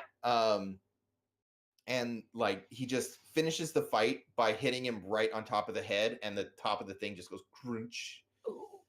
And he just like stops, and then he pushes him over with the thing, with He the big smashed club. his tin can, guys. And he like and so everyone's like, ooh, big hurt for the Assam family. And like they come running out to like drag him back away from the thing. And he goes back to his dugout, and the dude like prepares a drink for him Okay. and gives it to him, and you can kind of see like he's being magically healed or bolstered or in some way. Okay. So yeah, I would definitely lean into Forrest and just like quietly point out everything that I'm seeing, which Forrest as a, champion fighter probably already sees all this stuff, but I feel like I'm getting brownie points for being able to talk about the thing that Forrest is excited about. Mhm. Trying to relate to you. Mhm. Is this? Are they cheating, or is this just like they're It doesn't- powerful and are able to do? It this? doesn't look like they're cheating. It looks like they're just like healing him up between fights. Okay. Yeah, it seems like he doesn't really care about his injuries as much because he knows they're just going to fix him up at the end. I think the question is whether or not it's just healing, or if it's healing and some steroids. Yeah, you'd probably have to get closer to like Mm. if you really wanted to get in there and take a look at what he's drinking. I do have one healing potion myself, so something bad were to happen. I used to have tons of steroids, but what was his name? What was your old character's name, Orestes? Three fort. 3 fort. Three Fort stole them all. Wow. You shouldn't have fell asleep. The- so I think the next fight goes by like there's some time where you are not being watched super carefully. So if you want to move around the palace, or if anybody wants to do anything before Forest is up, let me know, and you have signed sort of some free reign to do that stuff. I'd like to sneak over to like the dugout for Randall and see if I can get in there without being noticed and see what's in his potion. Sure. I have like And you are now an invisible frog. invisible frog. Toad. I'm a toad. No. That's The spell turns racist. you into an invisible frog. Okay, well that's fine. Oh, that's fine. That way, But if you you're get invisible, caught, so you don't know it. that way, if you get caught, you can say you're a frog and not a toad, and then Yeah, I it's a don't superly weird spell. know. yeah. Yeah. Well, that's my defense, right? If I get caught, I'm like, Yeah. well, you guys are looking for a frog. I'm a toad. That's That's clearly a toad. Clearly. Yeah. So do I need to? Should I roll something for that? Is that a? Sure. You're now invisible, so Yes, I don't- I'm gonna say you can definitely move around pretty easily. So unless you get into a situation where like someone is guarding something and you have to steal it from them, I don't think you need to roll to sneak. Cool. I'd imagine it. I mean, it's like in the little dugout, right? So I don't Yeah, think yeah. that they're like under lock and key. That would just attract more attention to it. Yeah, nobody's gonna go in there. Right. So yeah, I'll go. I mean, I have a poisoner background. Does that Mhm. do anything as far as trying to identify various You could probably medicinal understand- properties or something? Yeah. You could probably understand. You'd have fictional positioning to understand what the herbs and things they're using are. Sure. Yeah, so I'm Um, gonna go investigate what exactly they're doing to this guy in between rounds to see if this is, are they just topping him back up to what he was before he got, stabbed or whatever, to like give Mhm. him confidence to take injury, or are they medicinally or alchemically boosting him beyond his abilities in some way that would be untoward? Right.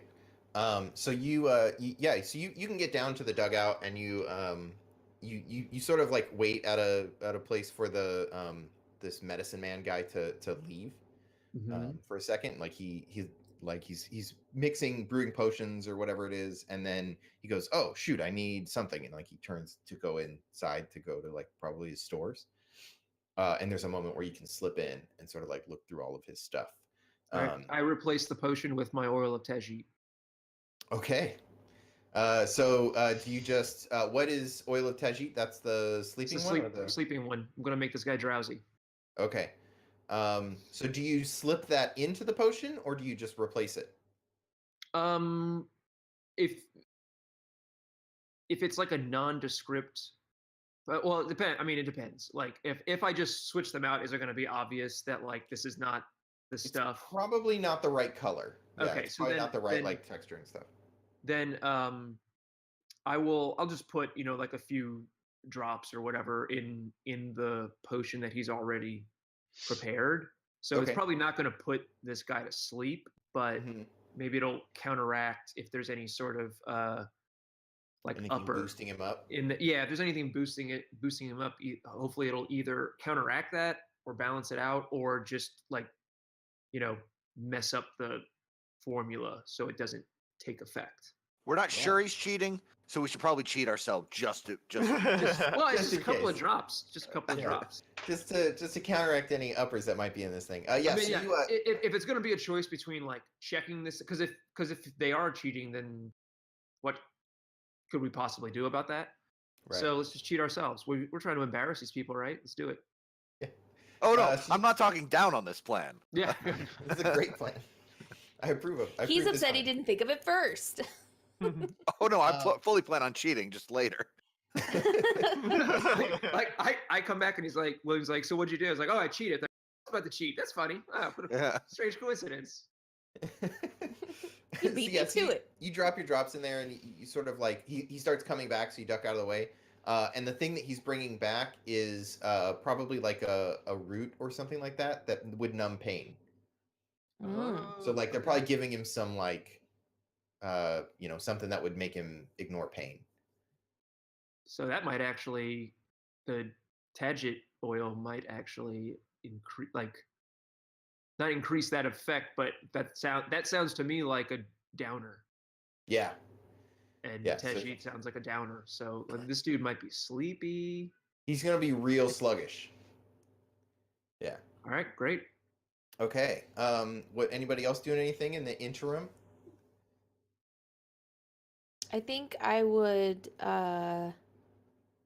ask a servant to take a note over to the Kelsing diplomat, and just write something simple on it, like the Ulari family sends its regards.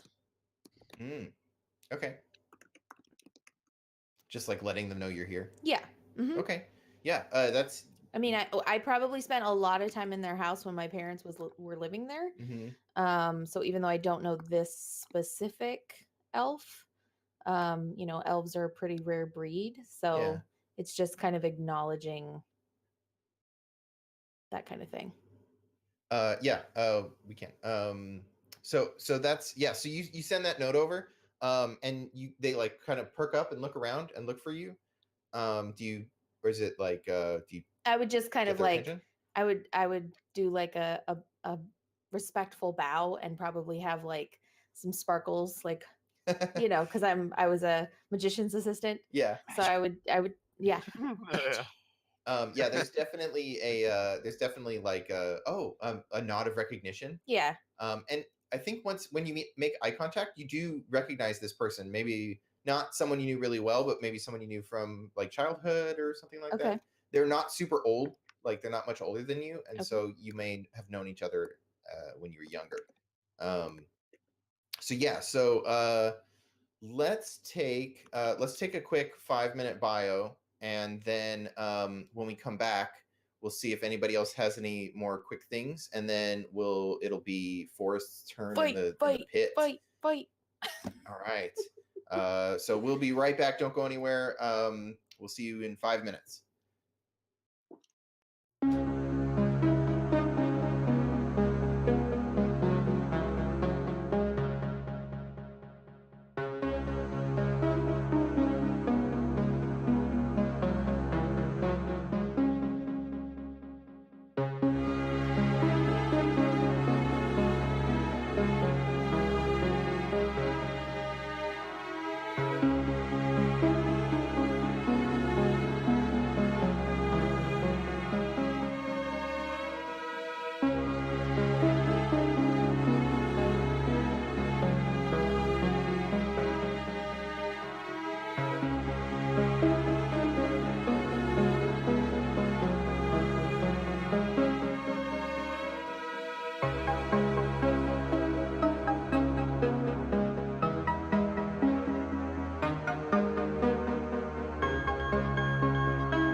And that should be live. All right. Hey, everybody, we're back. Woo! All right.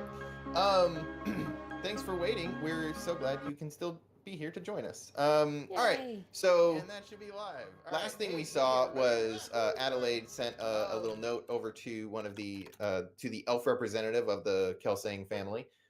And I want to know if anybody else has any quick things to do or any prep work before this fight happens. Well, I'm actually going to signal one of the servants who's wandering back and forth, the totally secret and before mentioned plan that was not mentioned up until this point.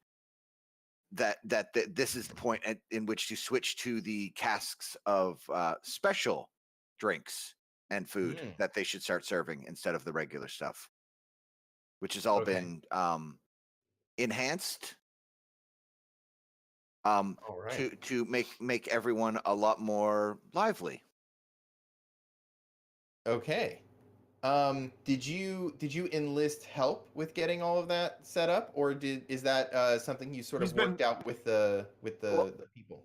Well, it's basically I had encouraged them over the past couple weeks that I had a supply of much better and exciting things that everyone would enjoy even more, and I would be happy to provide it to them.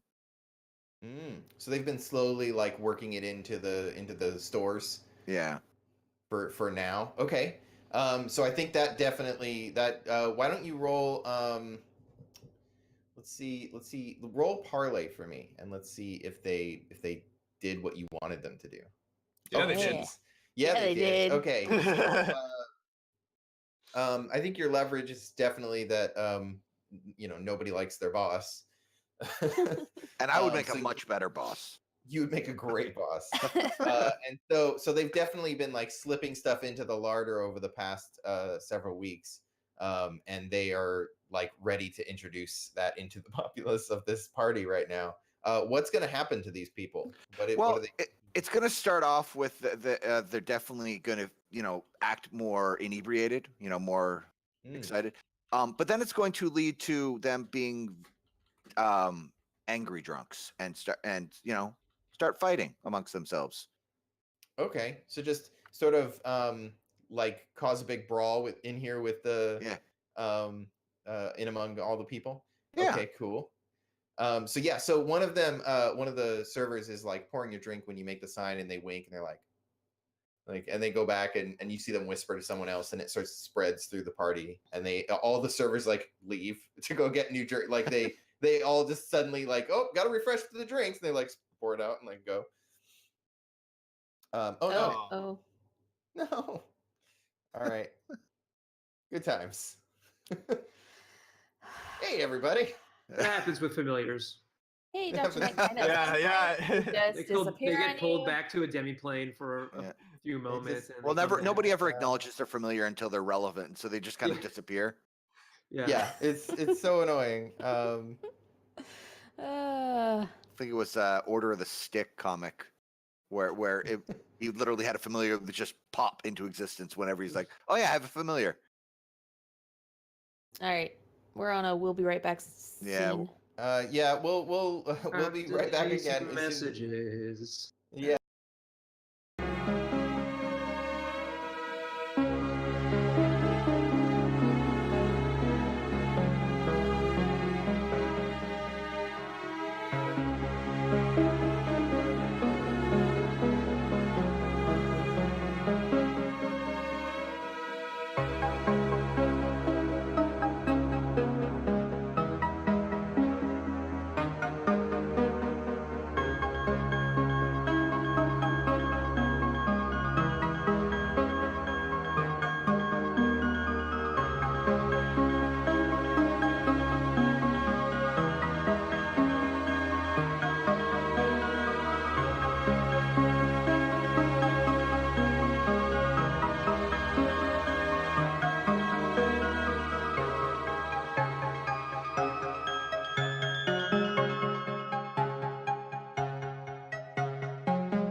All right. Screw Comcast. That's what I say. Yep. Back to That's the next family that we have to take down after the Wave That- Breakers is Yeah. the storied dynasty of The Comcastians. oh my Compassion. gosh. We gotta hit partners so that we can be like, run commercial. Anyways, let's do this. Okay, so all the servants like run off to poison everyone's drinks and make them more aggressive. No, not anybody else doing poison them. The poisoning happened weeks ago. Oh yeah, sorry. To get the good drinks and bring them out for everybody. Anybody else doing any other prep work or anything before? No, I think we're Okay, ready for the fight. I think Is the party still in like the box area where the big guy, the important dude was? yeah, everybody's Awesome. sort of up Okay. there. If or I don't know, you mean the party is in the group? What? Yeah. Where is everybody? Yeah. Well, I think when it's time for Forrest to go down, like we would go down with him, Mm-hmm. right? But while we're watching the other fights, we're up here. Does anybody not want to be down in the dugout? William, do you want to stay up here and hype, or do you want to go down there? I was probably gonna hype. You're gonna do the whole first 100%. 100%. Liechtenstein or whatever his name is. Yeah, Knight's Tale. Knight's Tale, yeah. Yeah, good. Some nice stuff. Okay, so everybody else is in the dugout. Yep. Little hype man Bufo with his spinning thing. All right, so well, I will just throw it to Wonderful William. So the other dude like goes up to start the announcement. He's like he is ready to blow the horn. And I push him out of the way. Welcome, members of this fine city, of which I will not pronounce the name because I don't actually remember it because it's been mispronounced. Amaran. Amaran. Amaran. Amaran. Amaran. Amaranian. Nailed it. Welcome this fine day to the bout of your lives, where you will see the what was his name again? Randall? Randall. Rang- Oh, Randall. Yeah, the champion of the Wave Breakers, Randall, Mike, whatever. Randall. Randy. Take on my personal champion, a man who has fought beasts so great and mighty that he lost his own hands. They were severed in a battle with a dragon itself. So he's forged new ones from metal that fell from the sky and was forged in the heart of a volcano. Can I be dancing around the sand pit, like illustrating all of this in interpretive dance? So he's like, it's like I'm fighting a dragon, and then I'm like, hey, hands. By the way, you call my metal hands the judge and the jury. Yeah, you're definitely like dancing around, and I think you start to come out, and then Rangdall like starts to like, oh, the fighter's coming out, so he like starts to walk out, and then he sees you jumping around, and he's like, looks back, and he's like, this. I have like a ribbon on a stick that I'm using to like, create some motion.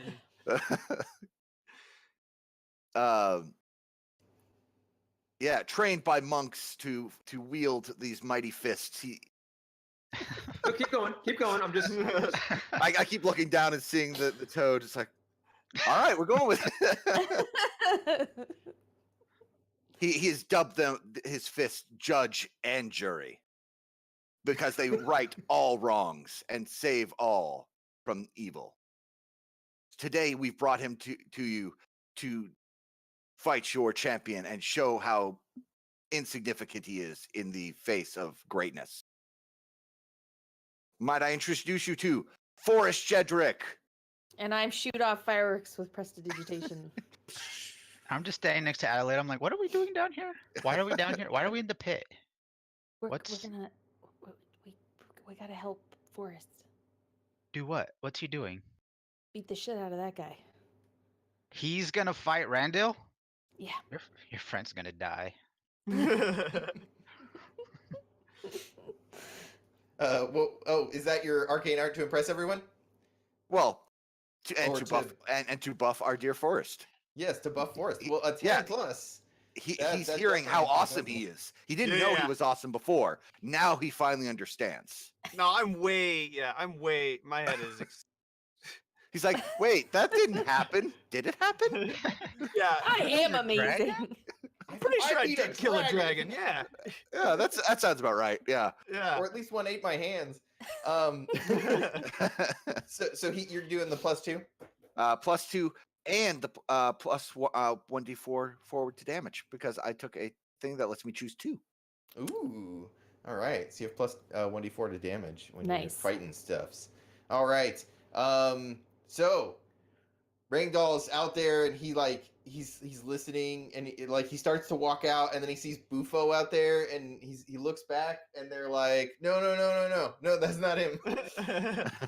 And so he backs up a little bit and this whole he just looks incompetent, right? Because he doesn't know do I go, do I not go, what's happening. And then you do your big flourish announcement. And Forrest, how do you come out? That's a great question. I'm gonna kick dirt up into the air. Mm-hmm. Okay, and then I'm just gonna kind of walk through the dirt, and then clash my fists together. So I think when you hit your fists together, it goes and fireworks shoot Yeah, out, I'm Yeah, and it makes a loud thunder. And everybody's like, oh. Yeah, Forrest. Yeah, Yeah. I'm pretty. You're Old pretty school. impressive. Yeah. All right. Is Bufo, how do you leave the field? Or do you stay out there? No, so when Forrest walks through the dust and he's just the backlit, looks super badass, and he has the giant headdress. Are you gonna fight with the headdress on? I Yay or nay? totally forgot that I had it. Okay, I take So the it's- headdress and I like we do a little you ceremoniously take off the headdress and hand it to Okay. me and I Yeah. slink away with it this is the crown that the greatest champion of all time, and just bring it back into the dugout. And so now you're ready for action. Yeah. Yeah. So I think Rangdoll moves out into the middle to meet you, and he says, "You should have kept the headdress. You were more impressive." Ooh. You should have stayed in bed. You were more impressive.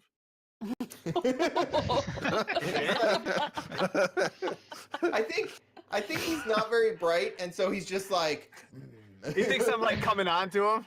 Yeah. You want to see my bed? But he's carrying this big old greatsword over his shoulder because you don't look super armored. And he Mhm. sort of stands there and he's like, they did not blow the horn. I cannot kill you until they blow the horn. And he looks up to the thing. And the other dude that you pushed out of the way, he comes back and he's like, come on. And he's like, and then Rangdoll sets himself and just looks at you. What do you do? Well, I'm gonna wait for him to. I'm assuming he's. It was his right leg that was injured. Mm-hmm. He drops his or leg back that he was weak on. Mm-hmm. So I'm assuming if he has his right leg back, that he is also right-handed. Then. Mm-hmm. Okay. So I'm gonna wait for him to take a large swing, and I'm going to attempt to dodge that swing and then break his kneecap. Okay, so you see that he's sort of waiting for you to attack him. He's got his sword back and it's kind of ready. He's got it up, but he's sort of just doing the sidestep around you thing, waiting for you to run at him. Okay, I'm gonna. He's trying to goat you. Yeah, no, not happening. I'm gonna stand there and I'm gonna. He's like, "Come on, make good fight. What are you doing?" Showboat for the crowd. I want him to attack first. Damn it. Yeah, that's what I'm saying. Showboat, you don't have to fight. Just No, yeah. Move So, around okay. and walk. Shake So your what I'll do ass. is I'm gonna both my fists. I'm just gonna let them loose a little bit, and I'm gonna start doing this, like And nunchucks. he's like trying to watch your fist. And I snap Stop one. that! I snap one in front of his foot in the dirt. And he's like, so are you just trying to like piss him off, egg him on into fight, Yeah. attacking Oh you? yeah. Okay, so let's Nice. see. I don't have the list of moves in front of me. It sounds like you want to. It sounds like you want to like taunt him. That would be.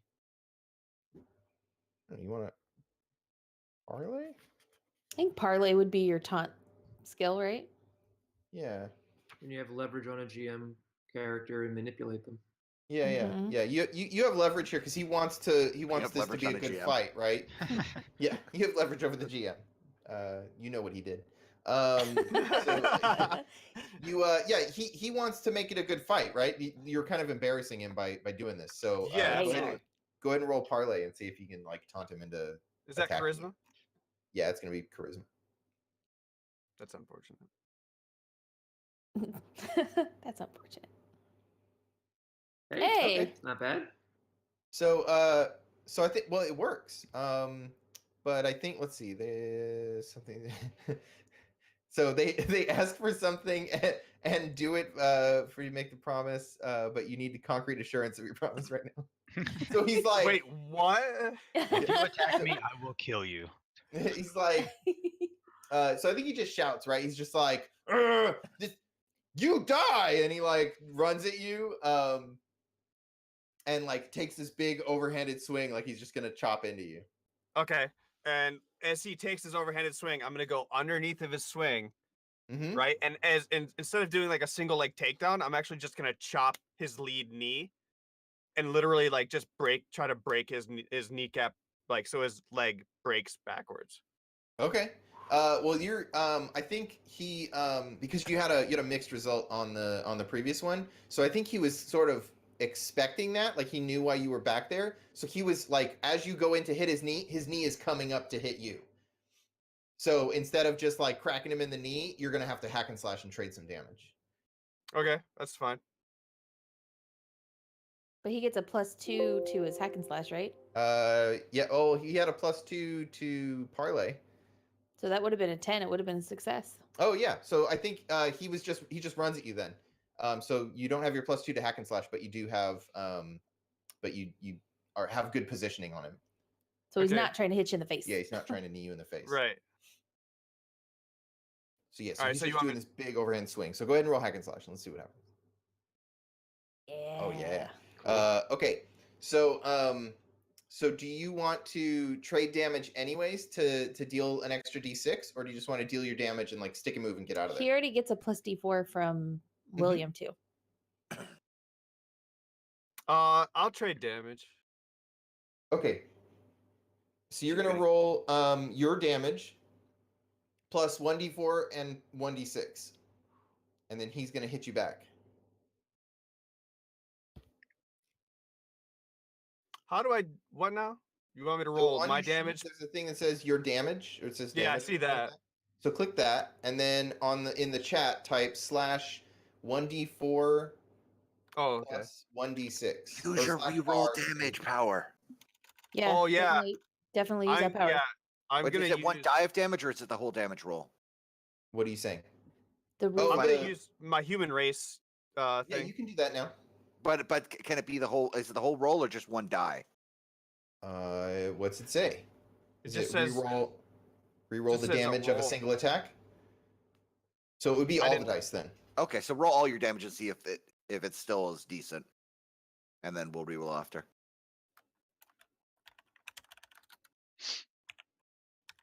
What was it? A D4 plus D6? Yeah. Yep. Yeah. It's /R space 1d4 plus 1d6. Yeah, there you go. All right, so 8. So you're at 10 damage. It's medium. That's I'm gonna reroll. Okay. Whole thing. So yeah, reroll the whole thing. But you still take the highest though, right? Yeah. Have I to don't. take I the don't know. new I roll. think you take the new roll. Okay. Well, it's already better than the previous roll.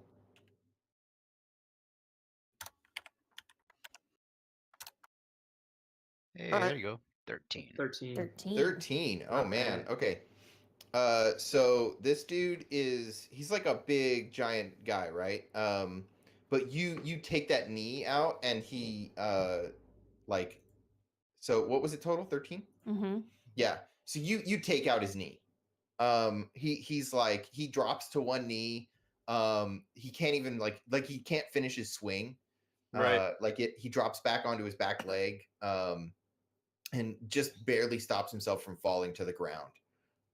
And he's like looking up at you like, oh shit, like what am I? Actually, you know what? You traded damage. You decided to trade damage. Yeah, Mhm. yeah. So I think as he goes down, he reaches out with his other hand and just like grabs you by the throat. And starts like squeezing at your neck. Okay. So he's gonna do.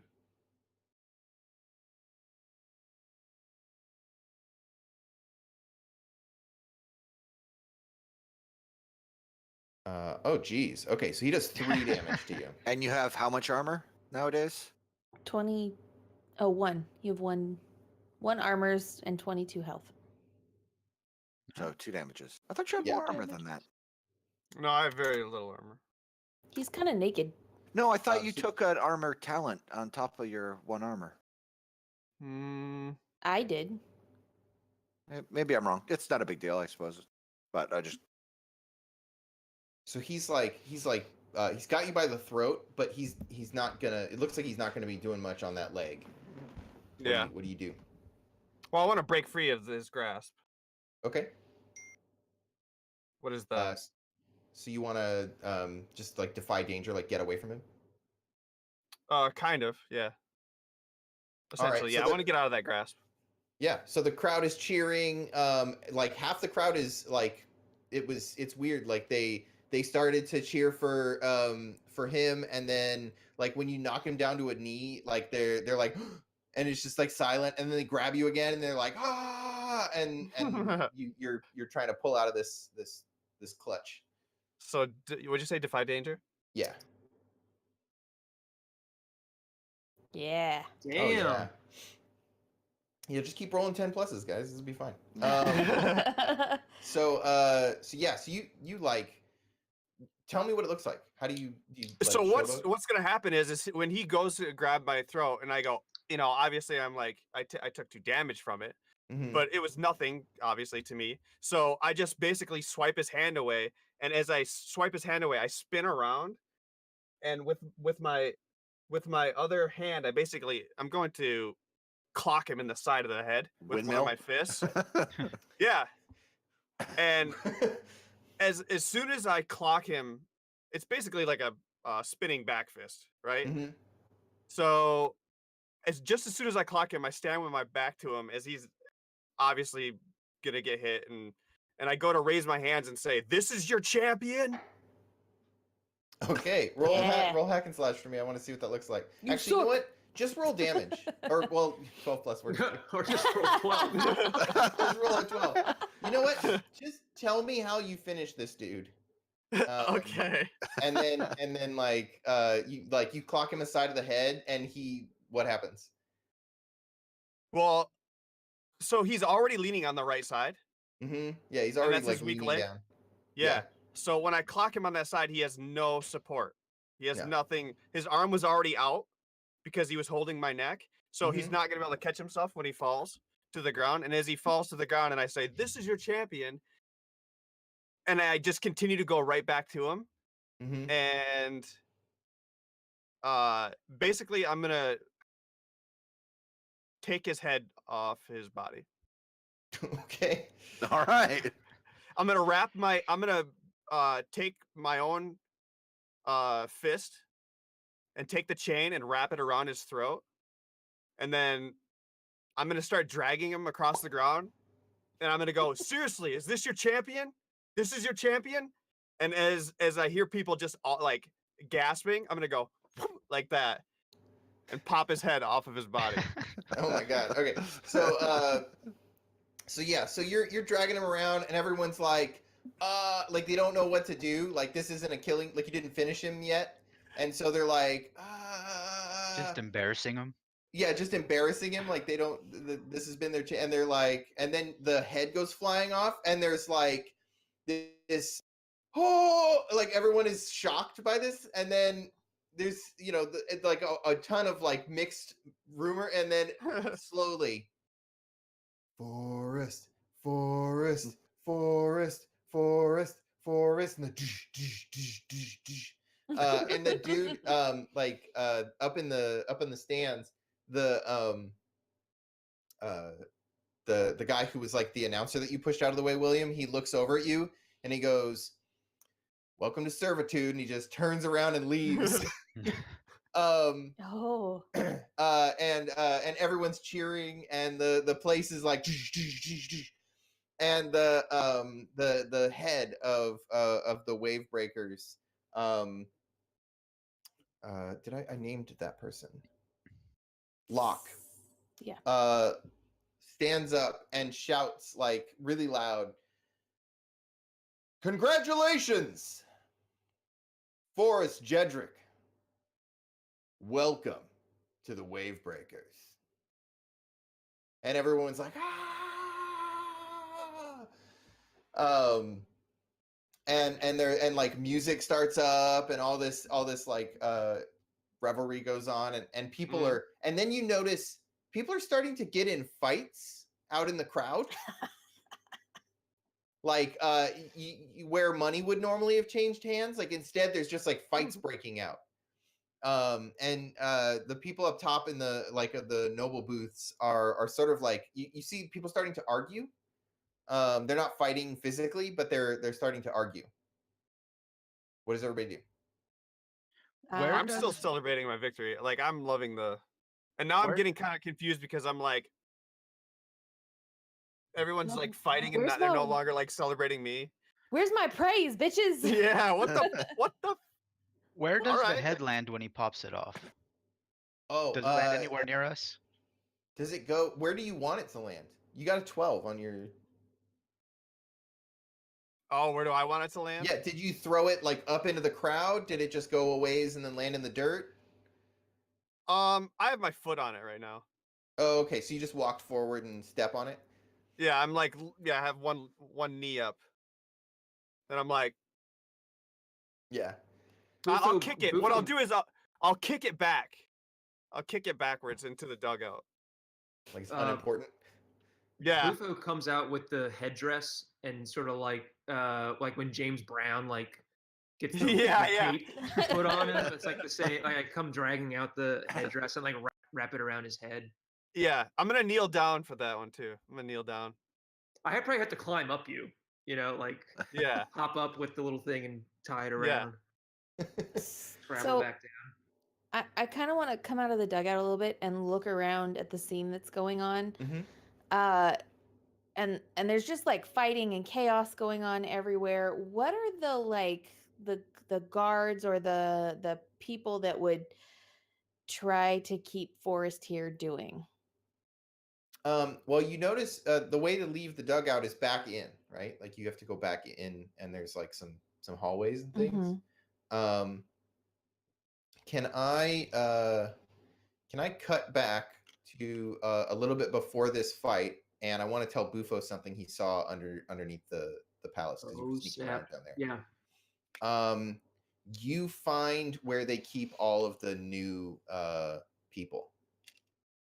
Okay.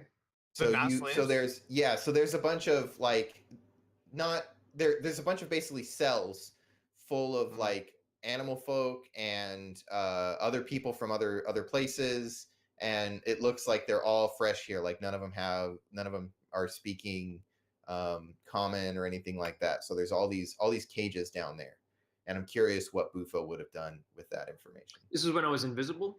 Yeah, this is when you were invisible. Does it end my invisibility spell if I sabotage the locks on these cages and things? I don't think so. As long as the caster is maintaining it, I think you're fine. Right. I think as long as I don't attack somebody, right? Yeah. That's the only thing that ends it. Yeah, I'm going to I'm not going to let the people in the cages know that this is happening, because that might cause them to give away the game or whatever. Mhm. But I'm going to sabotage these locks, and then after everything breaks out into chaos in the Coliseum, then I'm going to what kind of guards or soldiers or whatever are in charge of this thing? Yeah, it's all humans. Mhm. But you're pretty aware that all of the wave breakers are mercenaries, so Sure. they just go where they're paid. But Okay. it's all human, guards and things. I'll go down there and I'll tell the human guards that things are getting insanely out of hand topside, and Mm. that their handlers want them to go maintain order. People are breaking out into fights upstairs in the stands and everything. And I'll say, these people are locked up. I'll watch them. Um, they're not going to be any trouble. Okay, cool. They're in their cages.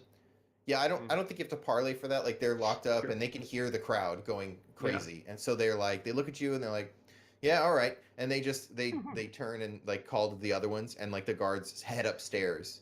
Mhm. So you asked what the guards are doing. So they're starting to like filter into the crowd and try to stop the fighting. Okay, so I would run out of the dugout over to Forrest, and he's there like basking in his success. Mm-hmm. Yeah, as soon as And- she gets there, I'm like, hey, I'm a part of this new group. They're gonna let me so I look at you and I like grab your face and I'm like, they're going to make you a slave. We need to get you out of here now. Like I really want, like there's so much chaos and I'm like, focus. Like they are Right. going to make you a slave again. We have got to get you out of here now. all right. And so like I grab him by the gauntlet bloody hand, which, is like triggering for me, and I just like power through it and like start like dragging him back into the dugout trying to get out of the building. Okay. What are Wonderful William and Raven doing right now? When we go out to the middle, because I'm following Adelaide everywhere, because obviously that's what a familiar does. Yeah. I'll Hang go on, to real Forest. I just realized I'm still wearing my headdress when Adelaide's just like talking to me. Yeah. Mhm. You look like ridiculous. Yeah. So I'm like, I go up to Forest and I'm like, come here, come here, come here, come here. This bird is speaking to me. Like, come down here, come down here. Okay. That's Raven. Yeah. Okay. I think he I'll wants take me to come over there. I'll take one of my feathers out of my cloak and put it in his headdress, and just be like, "You did good. You did good. I thought you were gonna die, but you didn't. Good job." All right. I'm gonna take my fist and like just bop it on the head and be like, "Well, thank you, little Raven." So that kind of hurt. So I'm gonna wave my hand and cast a spell on his fist, and I want to turn it to flesh. Okay. Oh. All right. So you're gonna try to transmute his Oh it didn't no. Oh no. It didn't work. So I'm pretty sure that's not supposed to happen. Oh, God. Pick one. Pick one. I keep myself safe from danger. Okay. So your aim is not true, and the effect does not happen more or less the way you remembered it. Yeah. Okay. So Because you I attempt- specifically remember my original master. He was really good at transmutation, and he would always like turn things into other things. And there were times where I've seen him take people's arms and take two arms and put them together into one arm that was a really strong arm. So I have an idea of how you can turn things into flesh. Like he turned flesh into more flesh, but I think it works with metal. So I'm gonna try to turn his metal hand into a fleshy hand, because that hurt when he booped me on the head. So I think it does not do what you expected. It's a spell of combining, probably, instead of a spell of Oh, something to jeez. flesh. Um, so let's see. Well, we're not going to take away the fighter's weapon. That would be messed up. But let's see. What would be fun to combine right now? Oh, The and your top- aim is not true, so the it doesn't top even of hit the his thing. head. It doesn't even hit the thing that you wanted it to hit. You make me a Cyclops, I'm gonna be pissed. Yeah, I think yeah, I don't want to like destroy Forest right now. You know what? I think the like headdress is like permanently part of your head right now. Oh god. Like I think that goes to like that becomes part of your skull.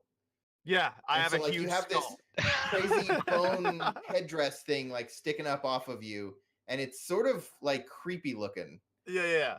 It's like a turkey's thing, except on the top of my head and slightly. Yeah, and it's like is flesh awesome. and bone and Yeah. creep and just Oh. gross. Oh god. I don't remember we that gotta- happening. Raven, we gotta work on your skills. We'll fix this later. Come on, guys. We gotta get out of here. Where's Bufo and William? What is William doing? I think I am going to use the chaos to basically move my way through, hop down, and run over to them. Okay, so you like jump into the pit. Yeah. Okay. Probably. Why don't you? Would you do that if you? Oh, excuse me. Would you do that if you were forced to defy danger to do so? Yeah. Why not? Okay, so go ahead and roll with the fall. Excuse me. Dex. Yeah. Okay. So you like jump down, and I think it knocks off your hat. And so like everyone sees your hat hair for a second, and you like scramble to like you can pick it up, but you don't. It's not the most majestic of landings. Nobody was looking. I'll yell over at William. I could fix that for you. Oh, Oh, no. jeez. Oh no. That hat'll never come up. Let's stop trying to modify people's bodies for now. So you make your way over to them, and Just you can for see now. that Forrest's head is like sort of terrifying. All right. It's got a black feather sticking out of it. Yeah, there's definitely a black feather there. What is Bufo doing? Bufo is shepherding these people out like whatever the quietest way is, to get them out of the Colosseum. I mean, if these are all like animal folk stuff like that, I imagine these are like, what do you the dogs that pieces of shit who do dog fighting, like the weak dogs that they use to like Mhm. blood up the fighter dogs, Bait dogs. right? So what was that? The bait dogs. Yeah, the bait dogs. Yeah, this is the gladiator equivalent of that, right? This is like the cannon fodder that gets everybody amped up, right? Yeah, these are the ones they send out for like the the early fights. Yeah, so these are probably not the sorts that I would want to like send up topside, to rebel or whatever. It's like, Right. you guys need to get out of here, and I'll try to sneak them out as quickly and quietly as I can. Okay. So everybody is heading into the dugout then? As we're moving into the dugout, I want to turn around and quickly look back at the box. And is the envoy from the what's the the main family? Kelsang? The Kelsang are they still in the box, or have they left? It looks like so you can see them shouting at the head of the Locke. Mm-hmm. and then storming off. Okay, cool.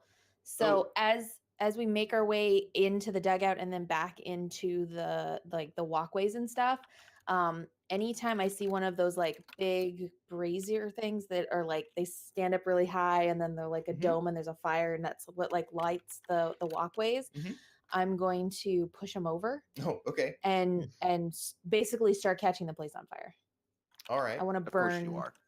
Yeah, I want to burn the fighting pits to the ground. Oh wow. There's, I mean, you don't have to roll to knock over braziers. I wouldn't do it unless where you're doing like magic to make it stronger. Or I something wouldn't, like but I also wouldn't do it like where anyone could see me doing it. Mm-hmm. Like as soon as we get out into like big open areas, I would stop pushing them over and just assume that those fires would spread. Okay. A lot of this place is stone, but there's loads of tapestries Yeah. and like all like the doorways are wooden and things like Right. that. So there's definitely stuff that can burn. I don't know that it'll crumble the building, but it'll No, but definitely damage their. It definitely structure. it adds to the failure of the wave riders. Yeah. And when you guys make it, so Bufo, are you waiting for them to get to you, or do you sort of like grab these guys and try to sneak out the back way? I think I give them the chit that I got from Davos Mm-hmm. and send them to the place where where Tidal Wave Yeah. is. Oh, the back alleys. Yeah, Mhm. in the back market. So they're like and then- waiting to get people away, or Yeah, I think can we like flash back or something? And it's Sure, like yeah, I let's set go it up with Davos and the head of Tidal Wave of telling them like we're going to disrupt the fights and to I think I probably told them we were going to try to get the gladiators to like shore up Tidal Wave's numbers, but this is like a huge influx of people that we didn't even know would be there. So I give them the chit so that Davos knows that they're from me, and then Okay. I'll head back up to where the pit is to rejoin the party. Okay. So yeah, so they so I think yeah, so Davos gave you that thing saying like if you need to send someone out, here's my marker. Right. And so they like rush down one alley, and I think we see them like meeting up with some like sailor and rough looking dudes who are, and they like stop, and then one of them holds up the thing and they're like, all right, come on, and they like usher them Right. into like a wagons or something like that and take them off. And then we pick back up with you catching up with everybody, and there's like smoke coming out of the like lower pits where you guys were, and they like sort of the group emerges from the smoke and bumps into you. Right. Looks like this place is coming down. Let's Oh darn. yeah. Well, I'm devastated. I just made like I know that was amazing and that was a You brought the spectacular house down. performance. Yeah, absolutely. But we've got to keep I going. literally I brought wanna- the house down. I love it. Does anybody know where the head of the wave breakers is in all of this chaos? Last I saw, he was up at in the box still. I want to go see what's going on with this guy. Is anybody want to Hopefully come he's- with me? Hopefully he's looking for me. Yeah, I'd love to meet him. All right, let's go. I mean, this is the guy that's partially my Yeah. whole community being destroyed. So Oh, if yeah. there's an opportunity to be face to face with this guy, then I want to take it.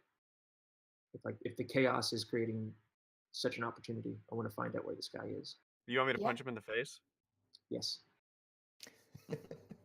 I mean, I can do think that. the whole point of us coming in here was to take down these guys, and we're destroying their fighting empire and disgracing them. The last piece is to destroy their leader. So let's go. All right, so you guys head up through the palace there. It's sort of in chaos. The guards are definitely outman they have better arms, and then the people who were here as like visitors, and so but still like people that hang out in the fighting pits are a little bit better fighters and they're a little stronger, and so there's some really like aggressive fights happening, and they're starting to have to use like lethal force to bring people down, um, and try to maintain order. But the whole place is in chaos. So the people that aren't interested in fighting are running, and you guys make your way up to that top floor. And I think at one point you pass the representative from Kelsang with her guards, leaving the palace. We pass her. Yeah, as like she's going because through. you're heading up and they're heading down. I would make a point of saying something like, "This is disgraceful. What a terrible party. They can't even protect their own people. How are they expected to protect the city?" And she says something back in passing, like, well, maybe that won't happen much longer.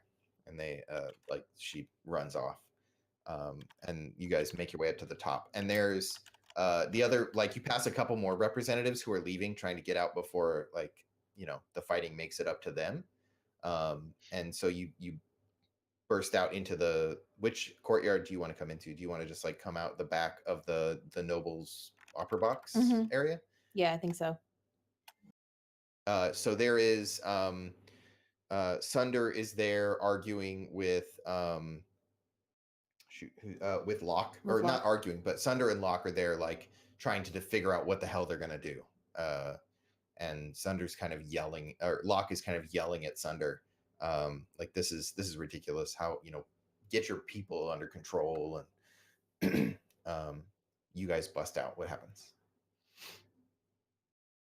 Say, now you see what happens when the chaos that you bring to the rest of the world is visited on your doorstep.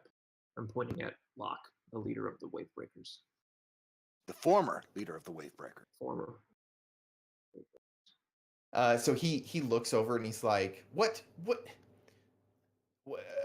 this is, what do you mean? What chaos? I bring order to the world. I bring prosperity.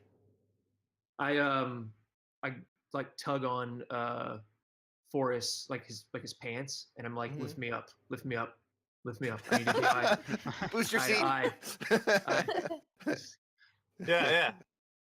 I just tell him to hop on my metal hand. Yeah. So I'm on top of it, and I get like right in his face, and I'm like, does the By name the way, Black...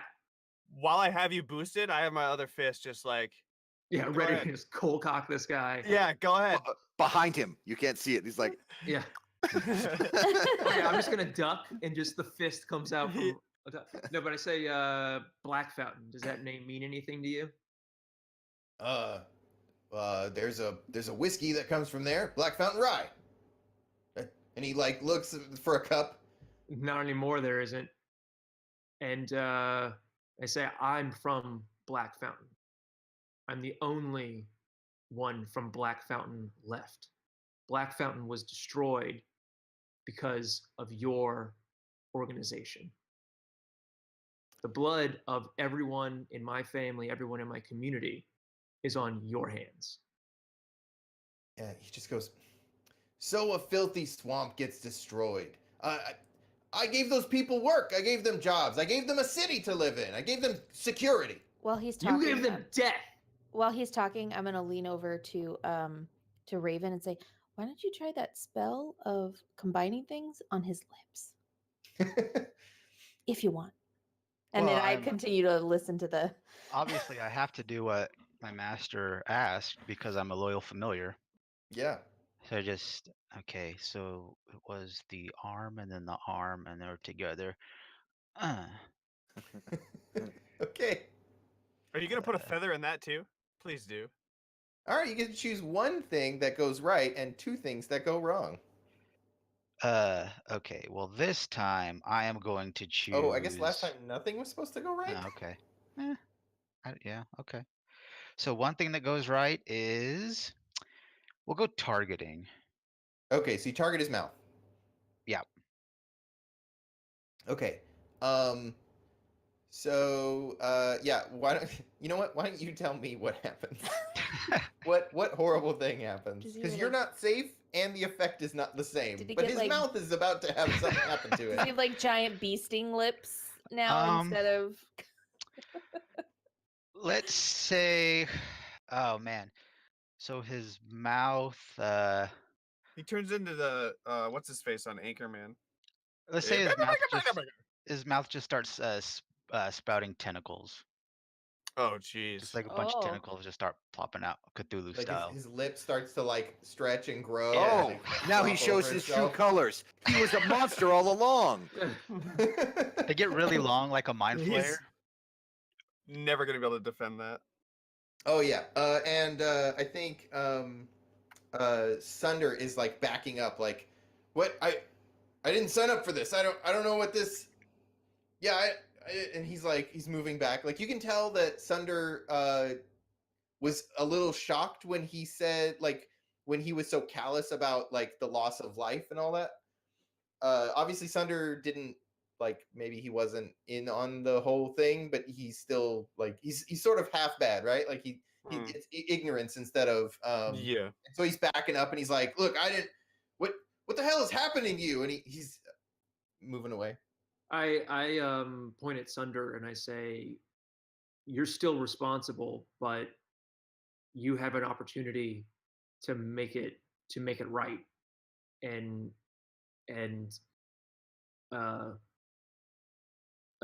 to pay attention to what your business does to the communities that it affects. But Locke has proven tonight that he doesn't care And he about is what's actually a happening. monster. That he's actually a monster. So if you agree to reform what you do, I will let you we'll let you go. To Sunder. He's like, I mean, I've taken advantage of people, but not like that. I'm sorry. And he turns and he's like, do with him what you will. And he like turns and walks away. Wait, before you go, Yes. I think reparations need to be made to Bufo for the loss of his people. He has nothing because of your family. Come find me when it's done. And he like goes to leave. I'm out. So now, so now we're standing there looking at this guy with the and tentacles. Locke is like his mouth. He's like, what is? And he's like trying to like push it back into his face, and he's freaking out. I think I'm going to sick Forrest on this guy.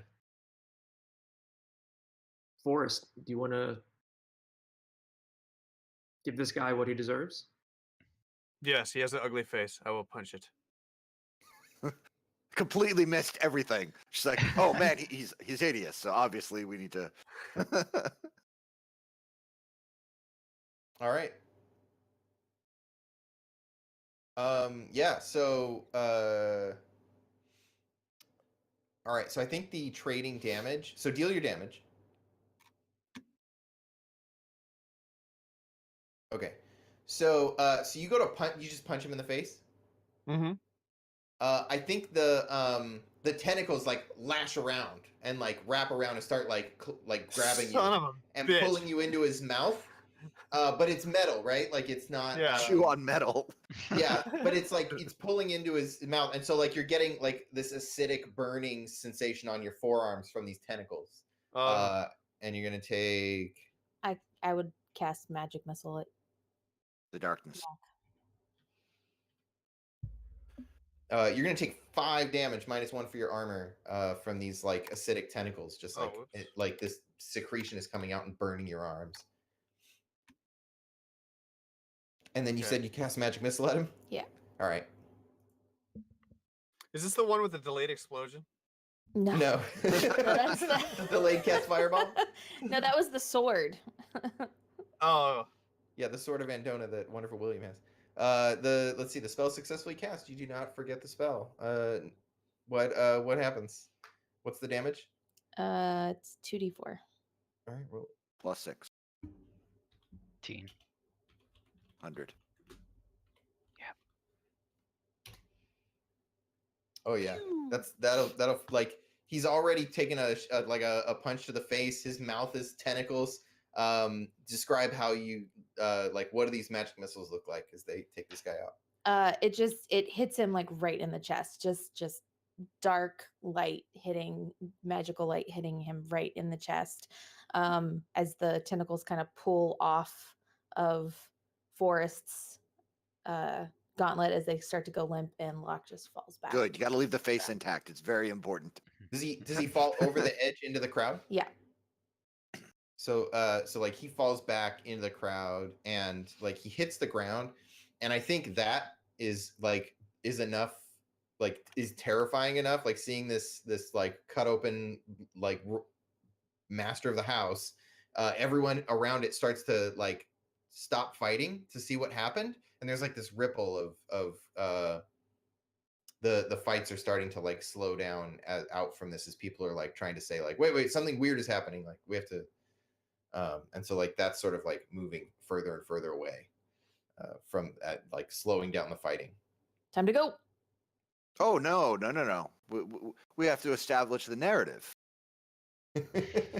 Well, I mean, are- time to exit the front to the crowd so we can tell our story. Are you gonna, what do you do, Wonderful William? Well, I make a point to the crowd that see you've been betrayed to this whole time. The leader of this house was truly a monster, and all the evil deeds were at behest of this horrible being. You weren't responsible; he was, giving them all an out so they can not be horrible anymore. Mm-hmm.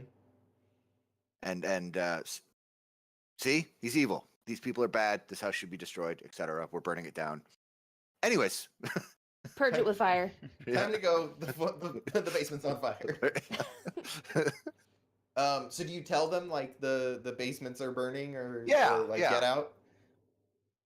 And his evil has come to roost, and his kingdom is falling amongst him, and the building's on fire. You should probably leave. Yeah. Why don't you defy danger for me with charisma, or if you have a appropriate move, you can use that. What's to, the like, name of the other see- guy? Oh yeah. What's the other guy's name? The new head of the house? Sunder. Sunder? He's the new head of the house, right? Unless Wonderful William is, I don't know. You tell me. Okay. I would lean over and like try to, I was gonna say aid, but he doesn't need it.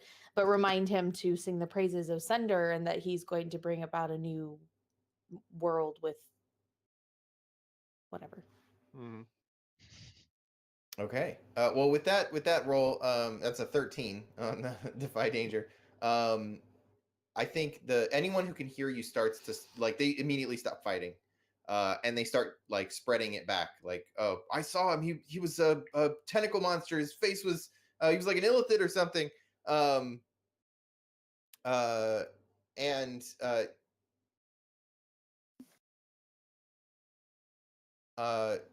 And so he they're like that's rippling through the crowd, and people have stopped fighting for the most part. Most of them are starting to like you can see smoke billowing out of the bottom area, and so people are starting to leave. So what do you guys do? Exit stage, right? Okay. Yeah, definitely try to go somewhere so that we can like regroup and figure out what just happened. Let's head back to the tidal wave headquarters. Yeah. The tavern in the Yeah. back. Okay. market. On the way back, I tell Adelaide that I,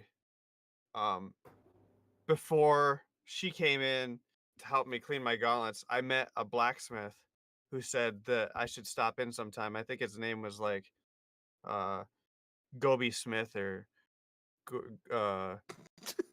something Smith.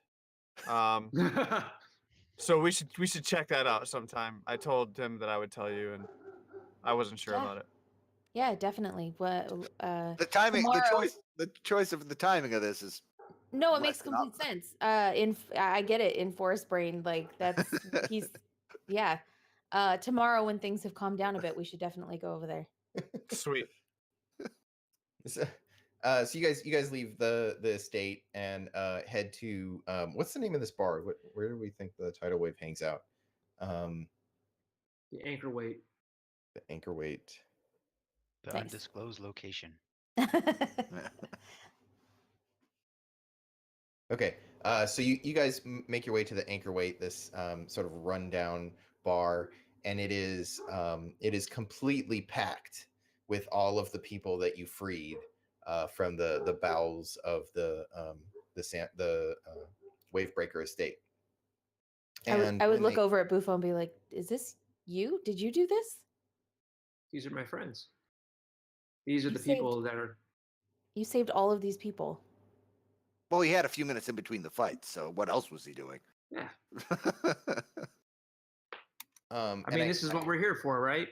Is to save all these people and make it so that Amaran is no longer underneath the thumb of these slave masters and abusers that have harmed all of the people who live here. I'm Aaron. he just leans over and says that to Bufo. In this very somber moment.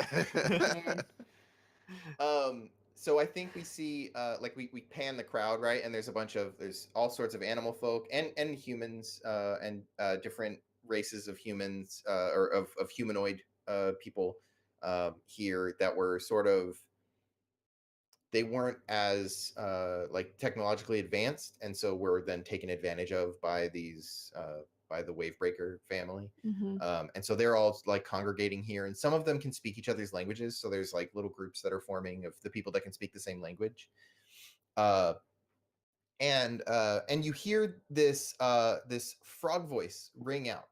This frog folk in common say, Bufo has returned, and it's it's Rabton up on the bar, and he's holding like a pot of stew, and he's like, looks like he's been passing out stew to people. Oh snap! Yes. And he's like, you did it, you freed them. I say I have only started a process that will take a long time to complete, and the journey will be very long, but we've taken the first step. And I've only shown people that the way that things have been in the past is not the way that they have to be in the future. And I'm happy that you're a part of this. That you're a part of this community that will go forth and make the world a better place, one where we don't have to dwell on the past, but can build a brighter future.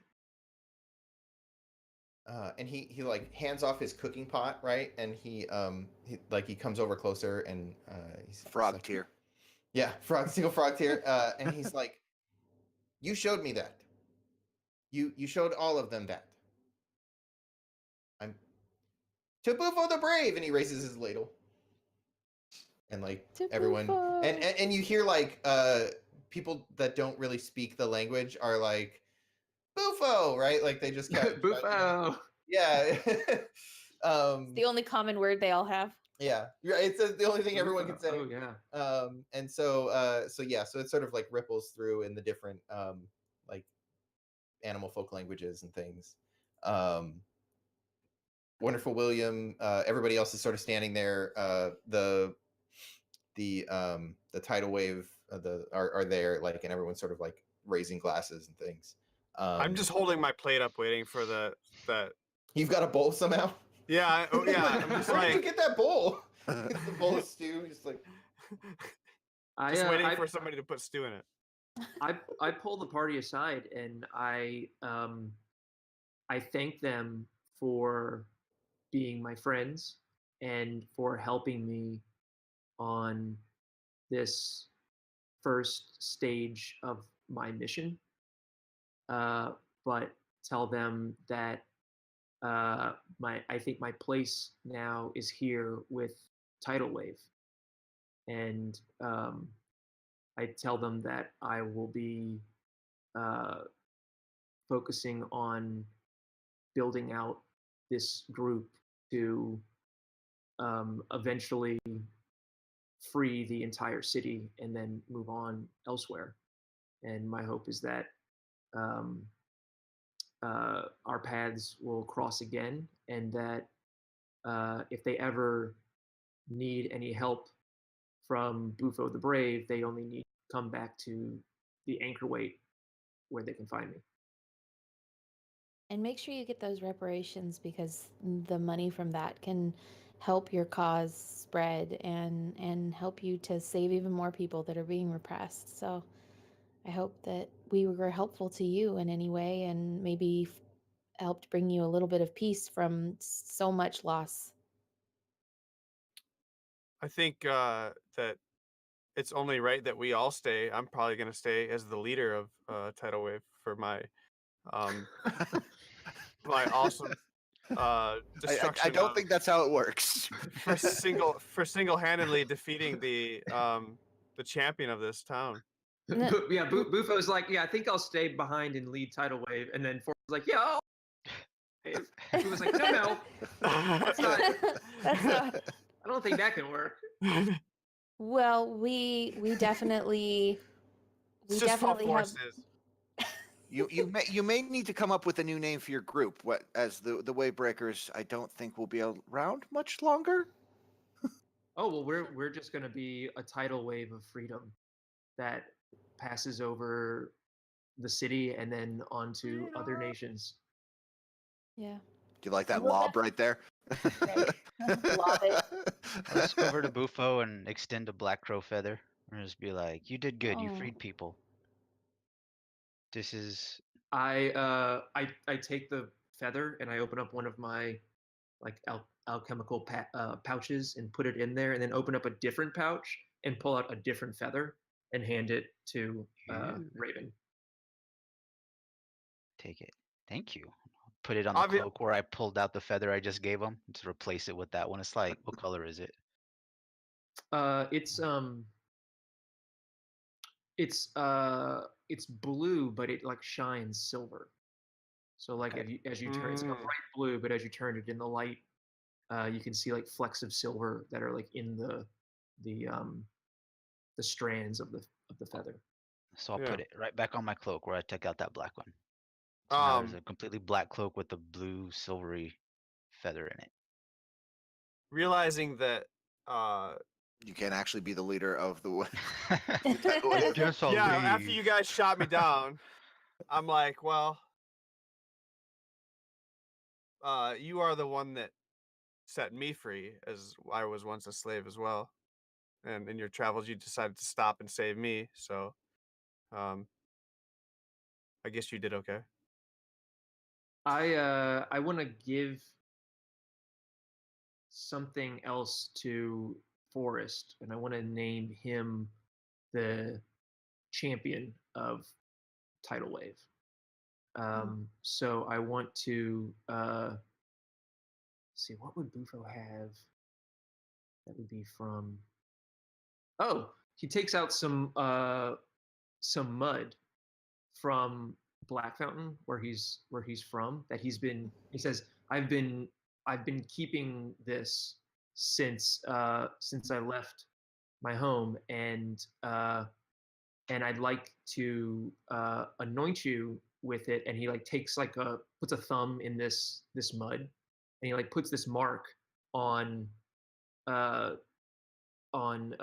Forrest's forehead, and he says that this is the mark, like this is an Anurian rune, right? So like this is not in common, but this is a symbol that means that you're now part of my community, and you are you're an honorary toad person to me. Awesome.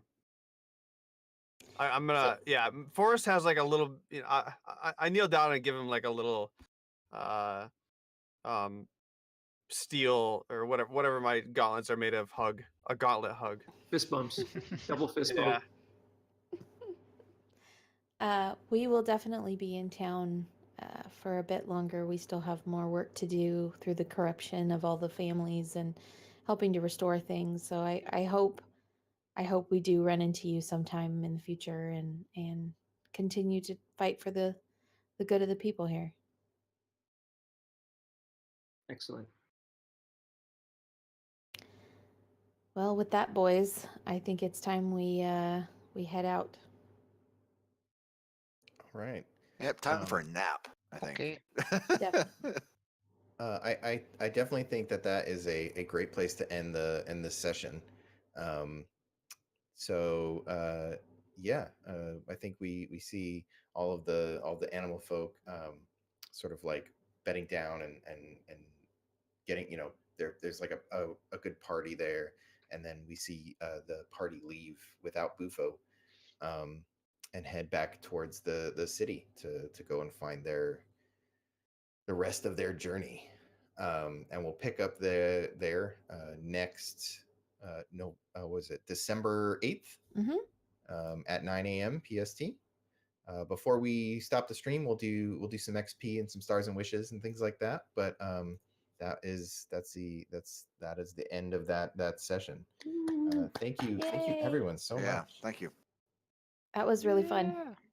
Yeah, it was great. All right, so we can continue to stream if we want. We can do XP if people are interested in that kind of thing, and then we can end there.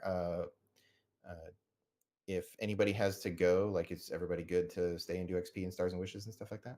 I got a few I'm minutes, yeah. I got about 10 minutes before. Okay. Let's get out. Yep. Okay, so did we find out anything interesting about the world? Absolutely. Mark XP.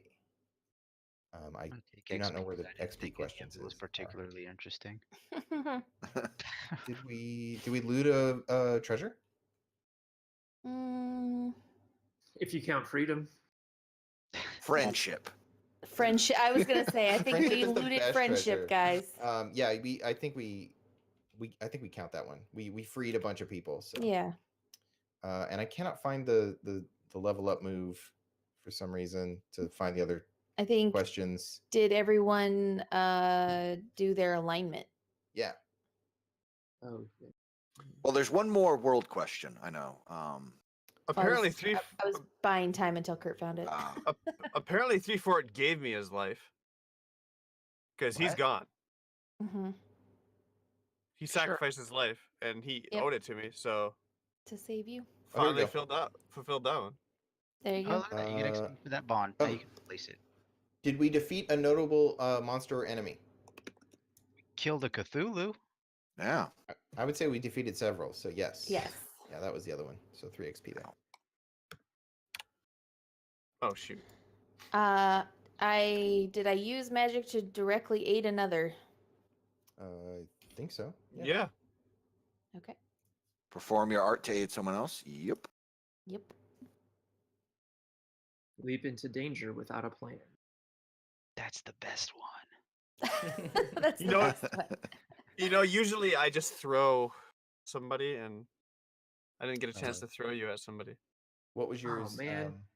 What's I up? was No trying to fastball special.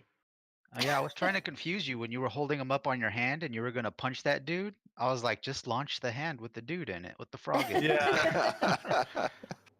Frog I ball sh- special. Yeah. I should have. Yeah. I Damn should've. it! Frog ball special. Are you kidding me?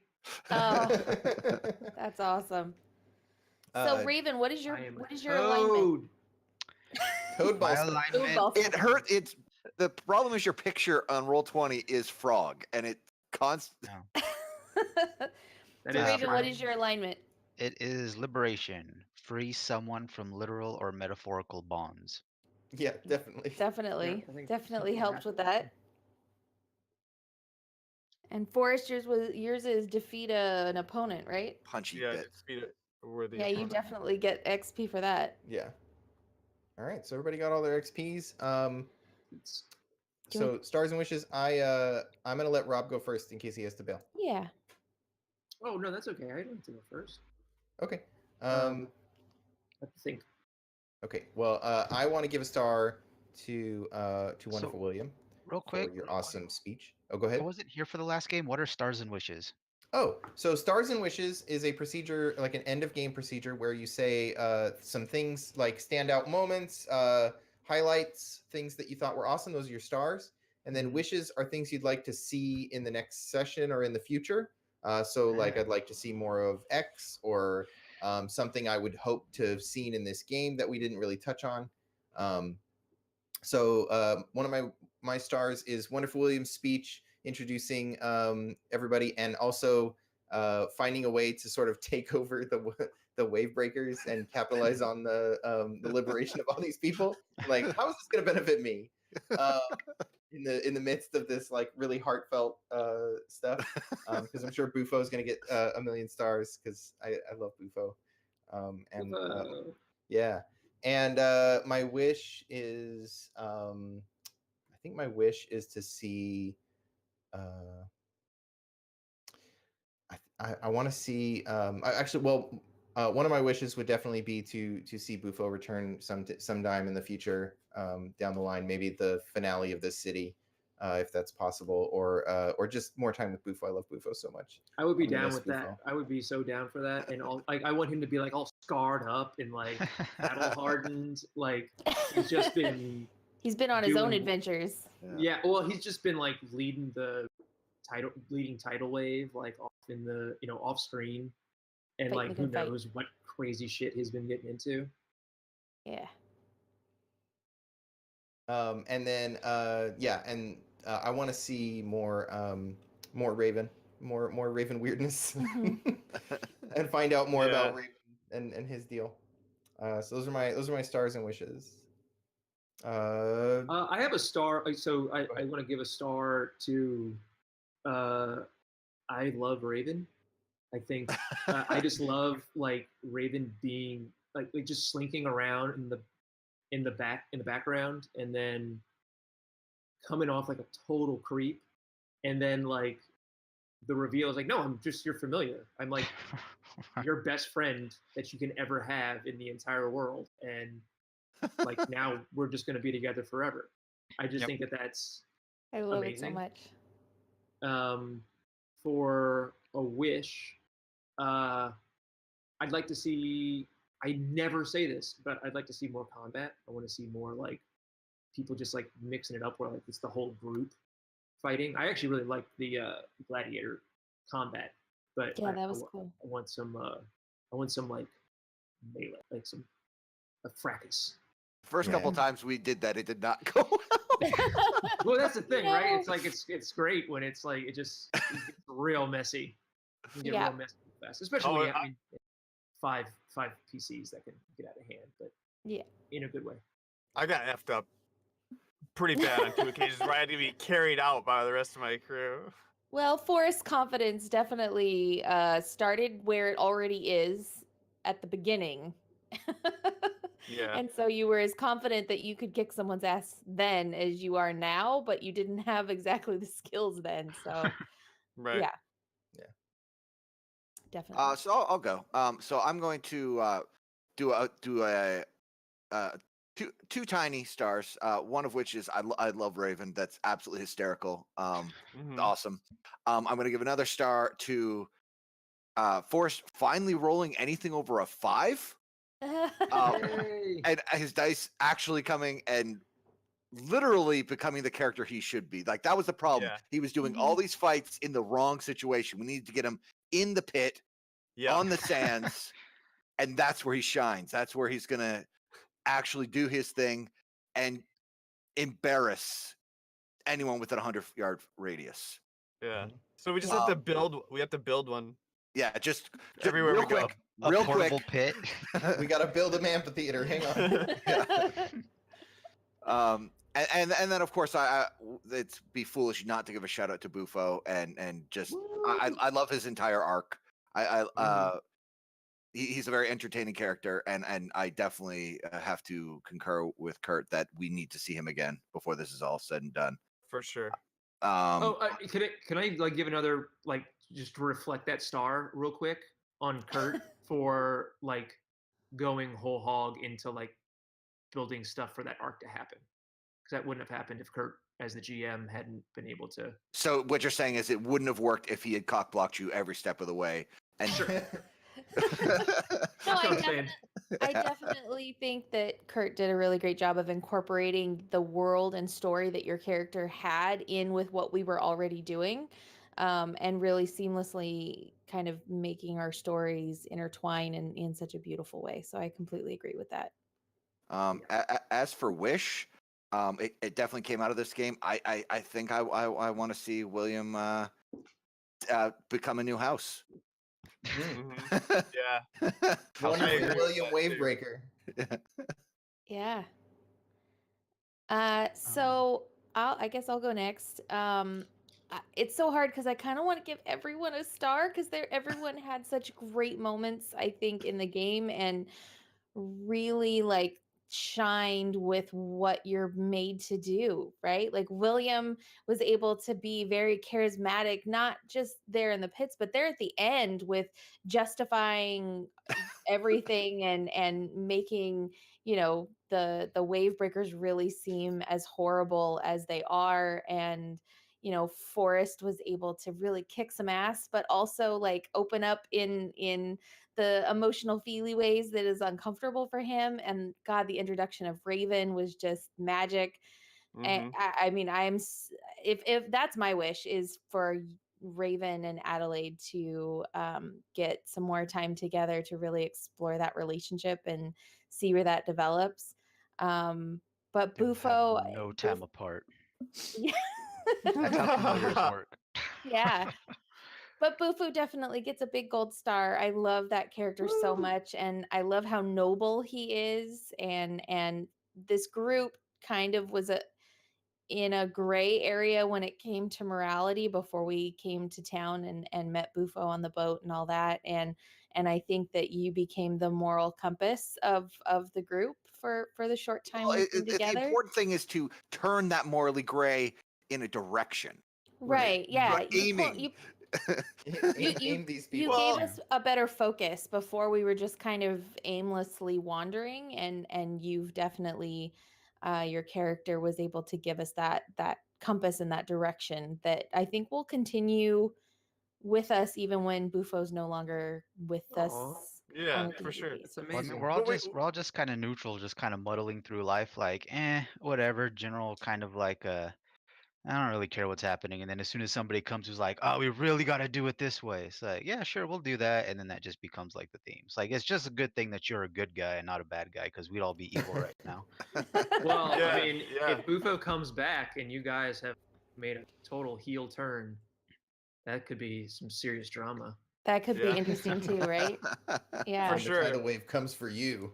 Yeah. you- Oh my God. Oh. You keep in mind too that Oris's character's 3 foot. The only reason that moral boundary was so gray the whole time was because of 3 footer. Or 3-4. 3-4.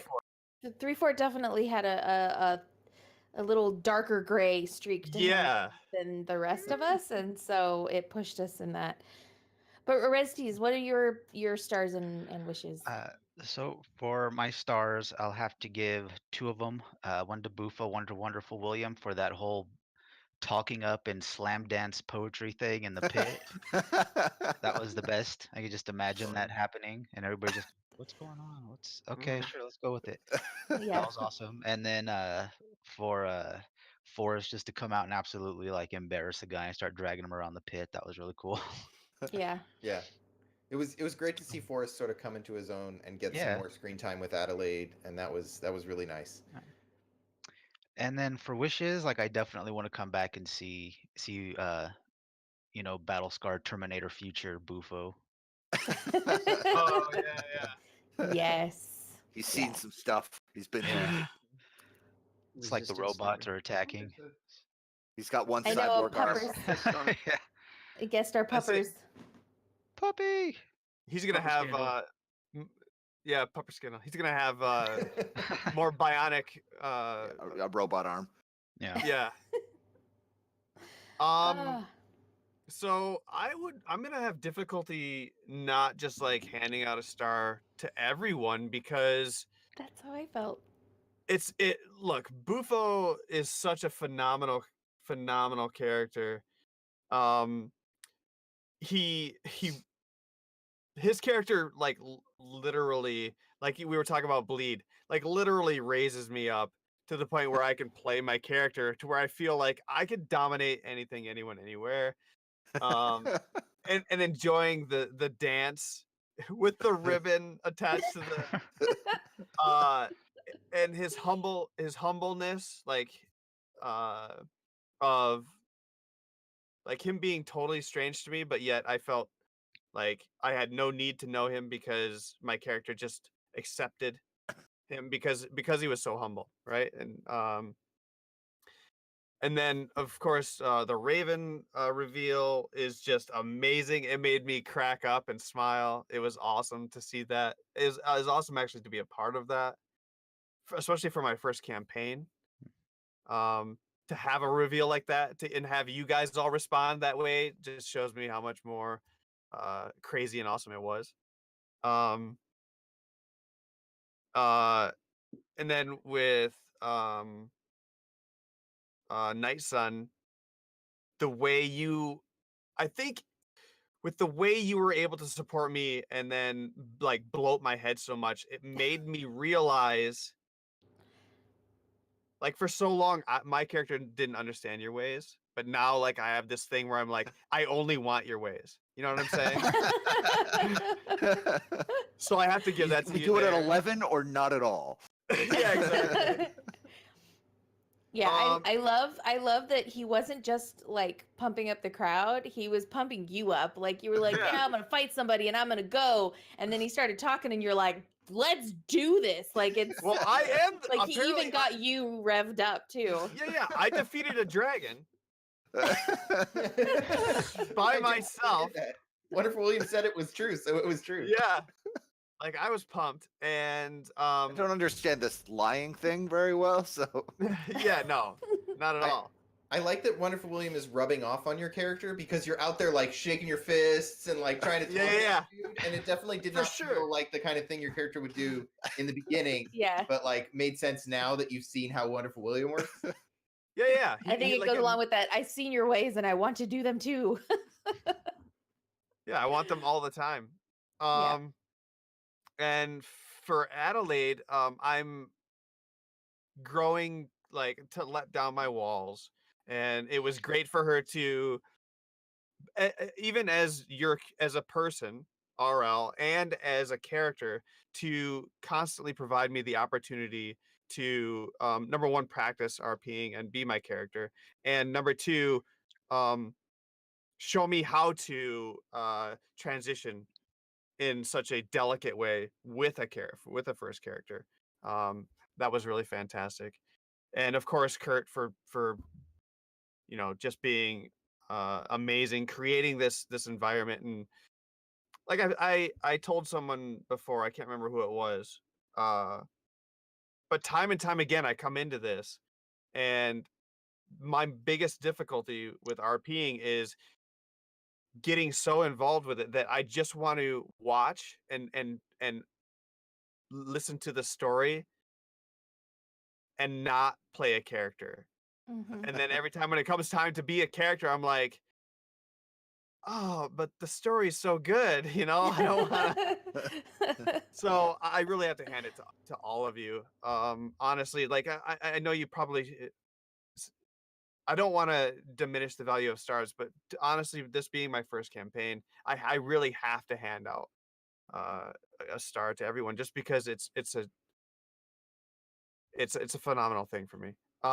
Wishes would be, we'll say two. I have three wishes. Okay, three that definitely that comes to fruition of us meeting Bufo again somewhere, and we have that narrative that just, it seems like it's a necessary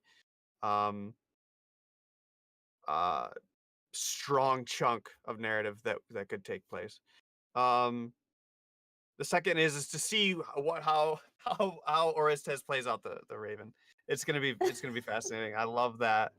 Yeah. And the third one is gonna be to um see how, or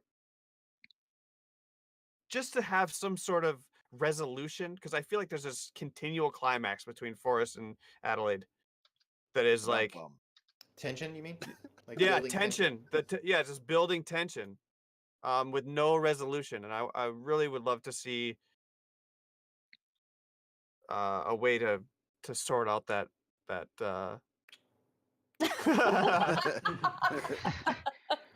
Make them kiss.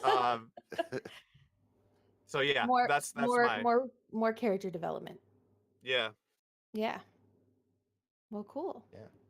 Well, I think that was great. Thank you everybody for joining us. Thank you to all of us, all of the players, and myself included as a player, but all of the people who joined us in this game for spending your Saturday morning with us. I had a great time, and I can't wait to do it again. And I should tell people how they can find us if they want to do that. If you want more Pixel Scandal, you can get that by going to pixelscandal.com. Email us pixelscandal@gmail.com. Find us on Twitter, Pixel Scandal. Find us on Facebook, search for Pixel Scandal because I can't get the username because someone has it. All that sort of stuff. Just go to pixelscandal.com if you want more stuff. You can find back episodes and all sorts of things. Done. Finished it. Good. And join us again tonight for our Nerdcast at 8 p.m. Pacific Standard Time here on our Twitch channel. Woo. All right. So thank you so that is much, it. Rob, for being a guest star. Thank you guys for letting me crash. Yeah, anytime. Thank you. We love you. So bye. Bye. Farewell, friends. Farewell. Bye.